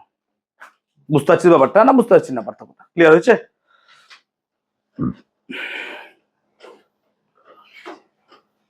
চল এবার গুণ শিখবো নাকি, গুণ আর ভাগ শিখবো। এবার তাকা, এদিকে তাকা। যদি এক্স এ আর বি হয় তাহলে বুঝতে পারছিস এক্স এর এরর কত স্যার, ডেল্টা এক্স। এ এর এরর কত স্যার, ডেল্টা এ। বি এর এরর কত হবে, ডেল্টা বি। তাহলে পরে গুণের ক্ষেত্রে এররটা কি হবে, আবার আবার এরর কি হবে, দেখো এরর যোগ হয়ে গেছে, না না বলো। তাহলে গুণের ক্ষেত্রে ডেল্টা এক্স বাই এক্স সমান কত হবে, delta A by A plus কত লিখবো, ডেল্টা বি বাই বি। ভাগের ক্ষেত্রেও সেম, কি হবে, এরর সবসময় কি হবে, যোগ। ভাগের ক্ষেত্রে দেখো এ বাই বি থাকলেও সেম সেম হবে। ক্লিয়ার হলো ব্যাপারটা, বুঝতে পেরেছি। গুণ ভাগের ক্ষেত্রে এরর সবসময় ফর্মুলা কি হবে, delta A by A plus delta B by B. এররটা নিজে যোগ বিয়োগ হতে পারে, মানে কি, এররটা পজিটিভ হতে পারে অথবা এররটা নেগেটিভ হতে পারে, কিন্তু এররকে তুই বিয়োগ করে পার করতে পারবি না। এরর সবসময় কি করে বার করতে পারবি, যোগ করে। এই যে এই এররটা আছে, এটা কি রিলেটিভ এরর, হ্যাঁ না না বল। কেন স্যার, এটা কি মিন অ্যাবসোলুট এরর, হ্যাঁ না না বল। আর নিচেরটা কি ট্রু ভ্যালু, হ্যাঁ না না বল। তাহলে এই নিচেটা কিন্তু রিলেটিভ এরর, এটাও রিলেটিভ এরর। তাহলে এটাও কি বেরোচ্ছে, অ্যাকচুয়ালি রিলেটিভ এরর। এটা কি বেরোচ্ছে, রিলেটিভ এরর। এই শালা মশাটা তো জ্বালাচ্ছে খুব। ক্লিয়ার হলো? তাহলে একটা অঙ্ক করি, অঙ্ক না করলে বুঝতে পারবো না আমরা, অঙ্ক করলে ক্লিয়ার হয়ে যাবে। দেখ টাকা, তাহলে প্রথম কথা, এক্স কত দিয়েছে স্যার, 20 প্লাস মাইনাস 0.01। বল এটা কি আমার মিন অ্যাবসোলুট এরর, হ্যাঁ না না বলবে। আর এটা কি আমার ট্রু ভ্যালু, ঠিক বলছি তো। তেমনি ওয়াই কত দিয়েছে স্যার, 10 প্লাস মাইনাস 0.02। এবার বল টাকা, যদি তুই এক্স আর ওয়াই কে গুণ করতে চাস, এক্স ওয়াই কে গুণ, তাহলে গুণের রুলসটা কি শিখলাম। যদি গুণ হয় তাহলে এররটা কেমন হবে, দেখো এররটা হবে delta x by x plus কত হবে, ডেল্টা ওয়াই বাই ওয়াই, হ্যাঁ না না বলো। এই জায়গাটা ভালো করে বুঝো, ভালো করে বুঝো। দেখো দেখো, এক্স আর ওয়াই মানে কি, ট্রু ভ্যালু দুটোর গুণ হবে, কত হবে স্যার, 200। ট্রু ভ্যালুটা তো 200 হবে স্যার। কিন্তু এররটা কি করব, আগে কি করছিলাম আমরা বলো তো, এররটাকে যোগ করছিলাম, হ্যাঁ না বলো। কারণ ফর্মুলাটা তো আমার যোগেই ছিল, এর সাম ছিল, ফর্মুলা তো আমার যোগ ছিল। কিন্তু এখন ফর্মুলা তো ভাগে আছে, গুণে আছে। তো এক্স ওয়াই যখন এরর বার করবা, তার ফর্মুলা কি, ভালো করে শুনবা। ফর্মুলাটা হচ্ছে এক্স এর এরর কত স্যার, ডেল্টা এক্স বাই তার ট্রু ভ্যালু, হ্যাঁ না বলো, প্লাস, প্লাস ছিল তো, হ্যাঁ না বলবে, ডেল্টা ওয়াই বাই কত হবে স্যার, ওয়াই, হ্যাঁ না বলো। আর তার আগে কি ছিল স্যার, প্লাস মাইনাস। দেখ তো এখানে দেখ, এ আর বি ছিল বলে delta A by A plus কি লিখলাম, ডেল্টা বি বাই বি। বুঝতে পারলি? এখানে কেন লিখছি, বিকজ এখানে কি দেওয়া আছে, এক্স আর ওয়াই দেওয়া আছে। তাহলে এখানকার যদি এরর আমাকে বার করতে হয় এক্স ওয়াই এর ক্ষেত্রে, এররটা কত হবে sir, delta x. Delta x কি এইটা, হ্যাঁ না বল, এটা ডেল্টা এক্স তো, বুঝতে পারছিস ব্যাপারটা। তাহলে ডেল্টা এক্স কত স্যার, 0.01।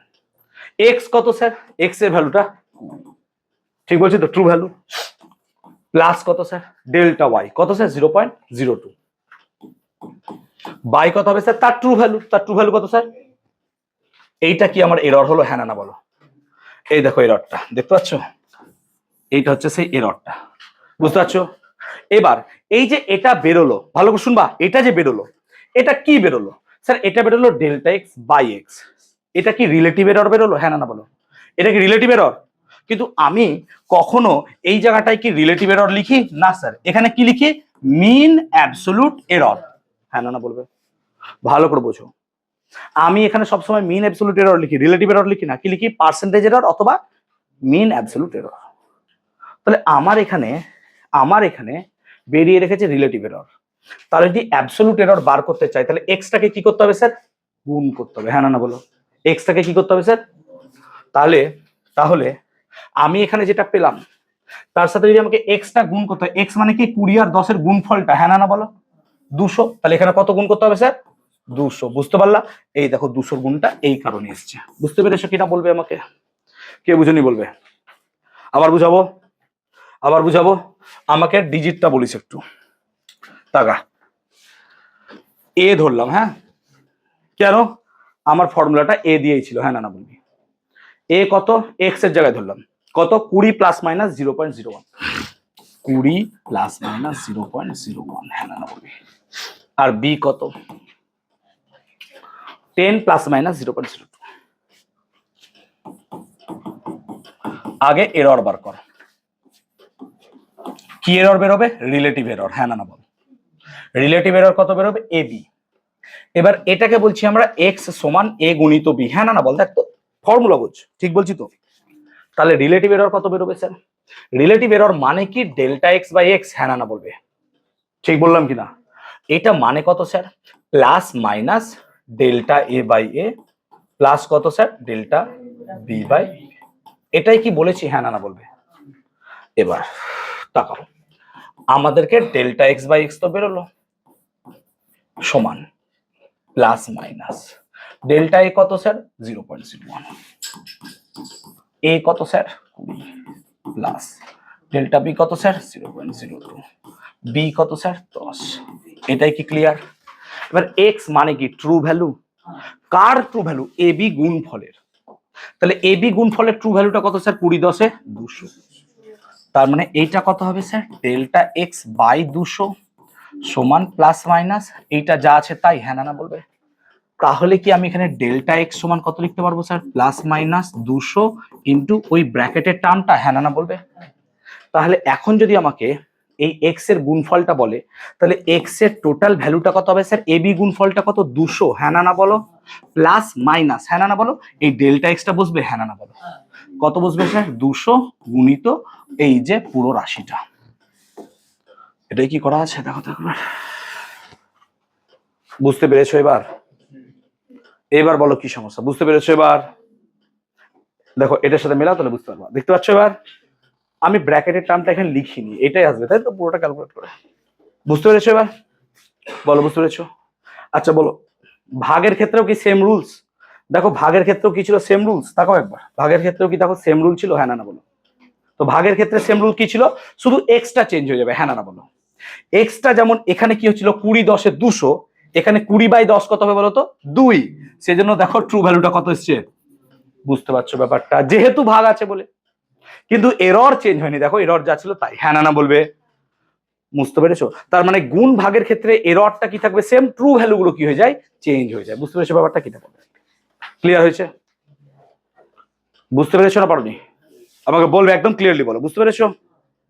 চলো এবার যদি এররটা পাওয়ারে থাকে, এগুলো বাদ দাও, পাওয়ারটা বোঝো ভালো করে।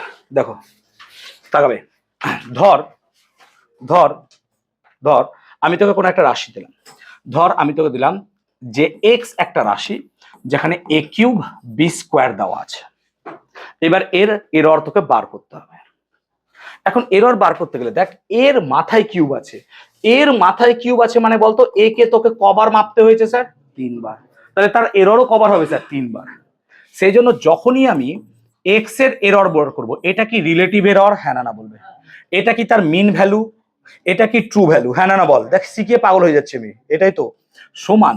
এবার এ কে কবার মেপেছিস? 3 বার, তাহলে এররটা কত গুণ হবে? 3। তার মানে পাওয়ারটা কোথায় চলে আসবে? সামনে। ইনটু এর এরর কত হবে? Delta A by A plus কত হবে তাহলে? 2 ডেল্টা বি বাই বি। বুঝতে পেরেছিস? দেখ টু আর ফর্মুলা দেখ, এক্স এর মাথায় কত? A to the power N B to the power M. দেখ ডেল্টা এক্স বাই এক্স কত হবে sir? M N delta A by A, হ্যাঁ না না বল? প্লাস কত হবে? M delta B by B. বুঝতে পেরেছিস? তুই বলবি স্যার আপনি তো গুণে পাওয়ার শেখালেন, এ বেটা তো ভাগে আছে, আরে গুণ ভাগের ক্ষেত্রে কি এররের কোনো গন্ডগোল হয়, হ্যাঁ না না বল? না স্যার, ঠিক না? সেই জন্য আমরা কোনো সমস্যা এখানে হবে না। ক্লিয়ার হলো? বুঝতে পেরেছিস? তাহলে যখনই পাওয়ার আসবে, পাওয়ারটা কোথায় চলে আসবে? সামনে। বুঝতে পেরেছিস? একটা প্রবলেম করলে আমরা বুঝে যাব, এই হচ্ছে সেই প্রবলেমটা। ডোন্ট লুক এট দ্যাট, এটা দেখতে হবে না, এটা ছাড়া এদিকে দেখো, কোশ্চেনটাকে পড়ে নাও একবার। কোশ্চেনটা বলছে যে আমি কোন একটা গোলক আছে, সেই গোলকের ব্যাসার্ধ মেপেছি। এবার ব্যাসার্ধ মাপতে গিয়ে, ব্যাসার্ধকে কি দিয়ে লিখি আমরা? আর দিয়ে। ব্যাসার্ধ মাপতে গিয়ে ব্যাসার্ধের ত্রুটি পেয়েছি 2%, তাহলে এটা কি পার্সেন্টেজ এরর? তাহলে পার্সেন্টেজ এরর মানে কি sir? Delta R by R into 100%, হ্যাঁ না না বল? এটাই তো, আমরা শুধু ডেল্টা আর বাই আর দিয়ে লিখছি, অসুবিধা নেই। ডেল্টা আর বাই আর কত স্যার? 2%, আমরা বুঝে যাবো পার্সেন্টেজ। এটা কি আছে? হ্যাঁ না না বল দেওয়া, ভালো করে বুঝবি। এটা কি অ্যাবসোলুট এরর দিয়েছে? না স্যার। কি এরর দিয়েছে? Percentage error. তো delta R by R into 100%, আমরা পার্সেন্টেজ আছে দেখতেই বুঝতে পারছি এটা পার্সেন্টেজ এরর। ক্লিয়ার? এত দূর কি ক্লিয়ার হয়েছে? তাহলে এটা দিয়ে রেখেছে। এখন আমাকে বলছে আমি এর আয়তন মাপবো, তাহলে এর ত্রুটি কত হবে? তো এক কাজ করো, আয়তনের ফর্মুলা আগে বলো। আয়তন কত হয় স্যার? গোলকের ক্ষেত্রে আয়তনটা হয় 4/3 পাই আর কিউব। একটা গোলকের আয়তন কত হয় 4/3πr³। এবার আয়তনের এরর বার করব, মানে আয়তনের পার্সেন্টেজ এরর। তাহলে ভি এর এরর কত হবে sir delta v by v, হ্যাঁ না বলতো? ভি এর error delta v by v মানে কি, ভি এর এটা কি ডেল্টা ভিটা হচ্ছে মিন এরর, হ্যাঁ না বলবে। আর এই ভিটা কি তার ট্রু ভ্যালু, হ্যাঁ না বলো। আর এটাকেই কি আমাকে বার করতে হবে পার্সেন্টেজ এরর, হ্যাঁ না বলো। এটাই তো বার করতে হবে, মানে আমাকে বার করতে বলেছে যে error in measuring the volume. তো ভলিউম আস্তে, তো ভলিউম বার করতে গেলে আমার যে এরর হবে ডেল্টা ভি বাই ভি, এটা কত হবে দেখো 4/3π। এটা কি একটা সংখ্যা, নাম্বার? নাম্বার কি কনস্ট্যান্ট? হ্যাঁ স্যার কনস্ট্যান্ট। এরর, এরর কি? তো এর তো কোনো এররই পাবি না, তো এটার এরর হবে না। তাহলে এররটা হবে আর কিউবের, হ্যাঁ না বলে। মাথায় কিউব আছে বলে কিউবটা কোথায় আসবে স্যার সামনে। আর আর এর এরর কত লিখবো ডেল্টা আর বাই আর, হ্যাঁ না বলবি। তাহলে কত হয়ে যাবে স্যার 3 ইন্টু কত হয়ে যাবে স্যার 2%। তাহলে কত হয়ে গেল বল, কে বুঝিস নি? কে বলো? আমরা আর মাপতে গেছি, আর এর এরর এসছে 2%, মানে ডেল্টা আর বাই আর এসছে 2%। এখন আমাকে বলেছে ভলিউম মাপতে, তাহলে আর এর সাথে ভলিউমের রিলেশন কি, ভি সমান 4/3πr³। এবার দেখো 4/3π তো কনস্ট্যান্ট, এটা তো এরর হবে না। তাহলে ভি এর এররটা কি sir delta v by v, মানে এই এররটা কি বেরোলো আমার পার্সেন্টেজ এরর বেরোলো। এবার তুই যদি বলতে চাস যে স্যার এখান থেকে মিন এরর কি বার করতে পারবো, পারবো যদি তুই ভি জানিস, হ্যাঁ না বল। তোকে ভি জানতে হবে, তো কোশ্চেন তো ভি বলে দেয়নি। তাহলে তুই ভি জানলে পরে অবভিয়াসলি তার মিন এরর বার করতে পারতিস। কিন্তু আমার যেটা বেরিয়েছে সেটা কি এরর বেরিয়েছে, পার্সেন্টেজ এরর। তাহলে আয়তনের পার্সেন্টেজ এরর কি করে বার করবো, 4/3πr³ এর এরর। 4/3π তো এরর হবে না, কিউবটা সামনে চলে আসে, রেফারিং টু মাই আদার, দেখো কিউবটা সামনে চলে আসে। আর আর এর ত্রুটি কত delta R by R, delta R by R তো 2%, 3-এর সাথে 2 গুণ করলে আশা করছি জানো 6% হয়। ক্লিয়ার? যদি এটা জেনে যাও তাহলে আই হোপ এই প্রবলেমটা করতে কোনো সমস্যা হবে না। দেখো এই ডিপিপিটা আজকে দেওয়ার কথা ছিল কিন্তু দুর্ভাগ্যক্রমে প্রিন্ট করতে পারিনি, তো আশা করছি আমি হোয়াটসঅ্যাপ গ্রুপে দিয়ে দেবো ডিপিপিটা, তোমরা বাড়িতে গিয়ে ট্রাই করতে পারো। যদি 10টা-12টা পারো তাহলে খুবই ভালো, যদি চ্যাটজিপিটির হেল্প ছাড়া। কোশ্চেন যথেষ্ট টাফ আছে ডিপিপিতে। কেন? প্রথম ডিপিপি খুবই সোজা ছিল, সেকেন্ডটা দেখবে একটু টাফ আসছে, থার্ড ডিপিপি অবভিয়াসলি ফার্স্ট সেকেন্ডের থেকে টাফ হবে, আর ফোর্থ ডিপিপি হবে দ্য টাফেস্ট ডিপিপি, ওটা সব থেকে টাফ হবে। যদি ওটা ক্র্যাক করে যেতে পারো, যদি ওখান থেকে 10টা পেরে যেতে পারো, তাহলে জানবা যে হ্যাঁ ইউ আর মানে able to go for physics, ফিজিক্সের জন্য রেডি আছো, কারণ পুরো চ্যাপ্টারের ডিপিপি তখন থাকবে। হ্যাঁ চলো কি দিয়েছে কোশ্চেনে বুঝি। বলছে maximum error in the measurement of mass and density. তাহলে মাস মাপতে গিয়ে তোমার এরর হচ্ছে 3%। তাহলে বলো তো আমাকে লজিক্যালি মাস বলতে কি ডেল্টা এম বাই এম 3% দিয়েছে, হ্যাঁ না বলবে ভাই। আর তোমাকে ডেন্সিটি, ডেন্সিটিকে যদি ডি দিয়ে লেখো, তাহলে তোমাকে আর একটা জিনিস কি দিয়েছে sir delta d by d, এটা দিয়েছে আমাকে 1%, হ্যাঁ না বলো। এবার বার করতে বলছে তোমাকে ভলিউম মাপবা তুমি, তাহলে ভলিউমের এরর কত হবে। তো ভলিউমের এরর বার করতে গেলে প্রথম ফর্মুলা মাথায় আসবে স্যার ডেনসিটি মানে মাস বাই ভলিউম, ডেনসিটি মানে মাস বাই ভলিউম। তাহলে লজিক্যালি ভলিউম মানে কত হবে স্যার মাস বাই ডেনসিটি। তাহলে আমরা এখান থেকে সিম্পল ফর্মুলা ইউজ করব যে ভলিউম মানে মাস বাই ডেনসিটি। তাহলে ভলিউমের এরর যদি ডেল্টা ভি বাই ভি হয়, তাহলে এইটা মানে কি আমি এম লিখতে পারবো ডেল্টা এম বাই এম, হ্যাঁ না বলো। আর ভাগ হলেও এরর কি হয়ে যায় স্যার যোগ, তাহলে প্লাস কি লিখবো ডেল্টা ডি বাই ডি, হ্যাঁ না বলো তো। ঠিক লিখলাম? দেখ কি লিখিনি ভুল, এই কি ভুল লিখেছি বল। ঠিক? যদি তাই হয় তাহলে ডেল্টা এম বাই এম কত লেখা আছে এখানে 3%, আর ডেল্টা ডি বাই ডি কত 1%। সো ফাইনাল অ্যান্সার কত হবে আমার, দ্যাট ইজ ইউর অ্যান্সার। বুঝতে পেরেছিস? দেখ এবার আই হোপ অনেকটা সহজ লাগছে, যখন আমরা থিওরি বাদে প্রবলেমে ঢুকছি। আমি কি বুঝাতে পেরেছি? প্রবলেম অ্যানালাইসিস কি করতে পারছি? তাহলে পরে এই প্রবলেমটা নিজেরা করবো। ও এটা তো ছিল একটু আগে নাকি, কত হবে অ্যান্সার বলতো? চল সিগনিফিক্যান্ট ডিজিট দিয়ে দেওয়া আছে দেখ। তো 4.327 বাই 2.51 সেমি কিউব করতে গেলে এখানে সিগনিফিক্যান্ট ডিজিট কটা হবে স্যার? 3টে। কেন? লিস্ট নেবো, হ্যাঁ না বল, এটা এসে গেলাম। তাহলে দেখ এখানে তোকে ফাইনাল অ্যান্সারটা বার করতে বলেনি, এখানে বলেছে ডিজিট কটা হবে। তো তোকে গুণ ভাগ করার দরকারই নাই, এর গুণ বা ভাগের ক্ষেত্রে কি বলেছিলাম লিস্ট ডিজিট যা হবে সেটা হচ্ছে সিগনিফিক্যান্ট। তাহলে 3টে আছে স্যার 3 উত্তর, হ্যাঁ না বল, তোকে বার করার দরকারই নাই। কারণ তুই রুলস জানিস। যোগ বিয়োগের ক্ষেত্রে কি হতো, পয়েন্টের পর যটা ডিজিট, হ্যাঁ না বল, মনে পড়ছে? যোগ বিয়োগের পর পয়েন্টের পর যটা ডিজিট হবে তটাকে কাউন্ট করব। আর গুণ ভাগের ক্ষেত্রে টোটাল ডিজিটটাকে দেখবো, যেটা সব থেকে কম সেটাই হবে ফাইনাল অ্যান্সারে সিগনিফিকেন্ট ডিজিট, হ্যাঁ না বল। সম্ভবত আমাদের অ্যান্সার 1.69 এরকম কিছু বেরিয়েছিল বা 68 বেরিয়েছিল সম্ভবত, 69, তাই না? 3টে ডিজিট নিয়েছিল, মনে করতে পারছিস? Precision and accuracy. প্রিসিশন আর অ্যাকুরেসি জিনিসটা কি, জাস্ট আমরা ডেফিনিশনটা মনে রাখবো, যে it is the measure of how close the measured value is to the true value. ধর আমরা যখন কোনো কিছু মেজারমেন্ট নিচ্ছি তার ট্রু ভ্যালু পাই, তো ধর অলরেডি আমি একটা কথা মনে বলছি, ধর আমি ট্রু ভ্যালু জানি যে 2.23 হবে, এবার আমি মাপছি 2.21 আর তুই মাপছিস 2.28, তাহলে কার অ্যাকুরেসি বেশি? স্যার আমার, কারণ আমি কাছাকাছি আছি ট্রু ভ্যালুর। যেমন ধর আমাদেরকে যদি দূরে উইকেট টিপ করতে দেয়, যারা উইকেট বল খেলিস তারা দেখবি খুব ক্লোজ যাবি উইকেটের, কিন্তু আমি অনেক দিন আগে খেলা ছেড়েছি, আমি মারলে পরে উইকেট ওখানে তাহলে মারবো ওইদিকে, আমার টিপ আসবেই না ওই জায়গায়, ঠিক বলছি কিনা বলবি?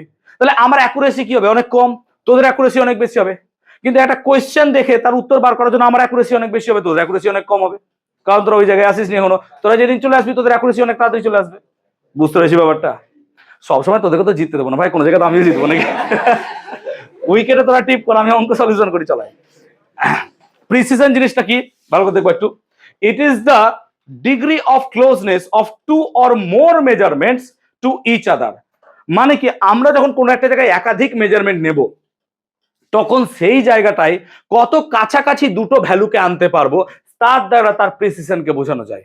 যেমন ধর তুমি কোনো একটা মেজারমেন্ট করছো, আমি একটা মেজারমেন্ট করছি, তাহলে আমরা কতটা কাছাকাছি সেই মেজারমেন্টটাকে আনতে পারছি এটাকে বলা হয় তার প্রিসিশন। অ্যাকুরেসি জিনিসটা কি, ট্রু ভ্যালুর কাছাকাছি যাওয়া। প্রিসিশন মানে দুটো ভ্যালুকে কম্পেয়ার করা যে তারা কত কাছাকাছি এসছে।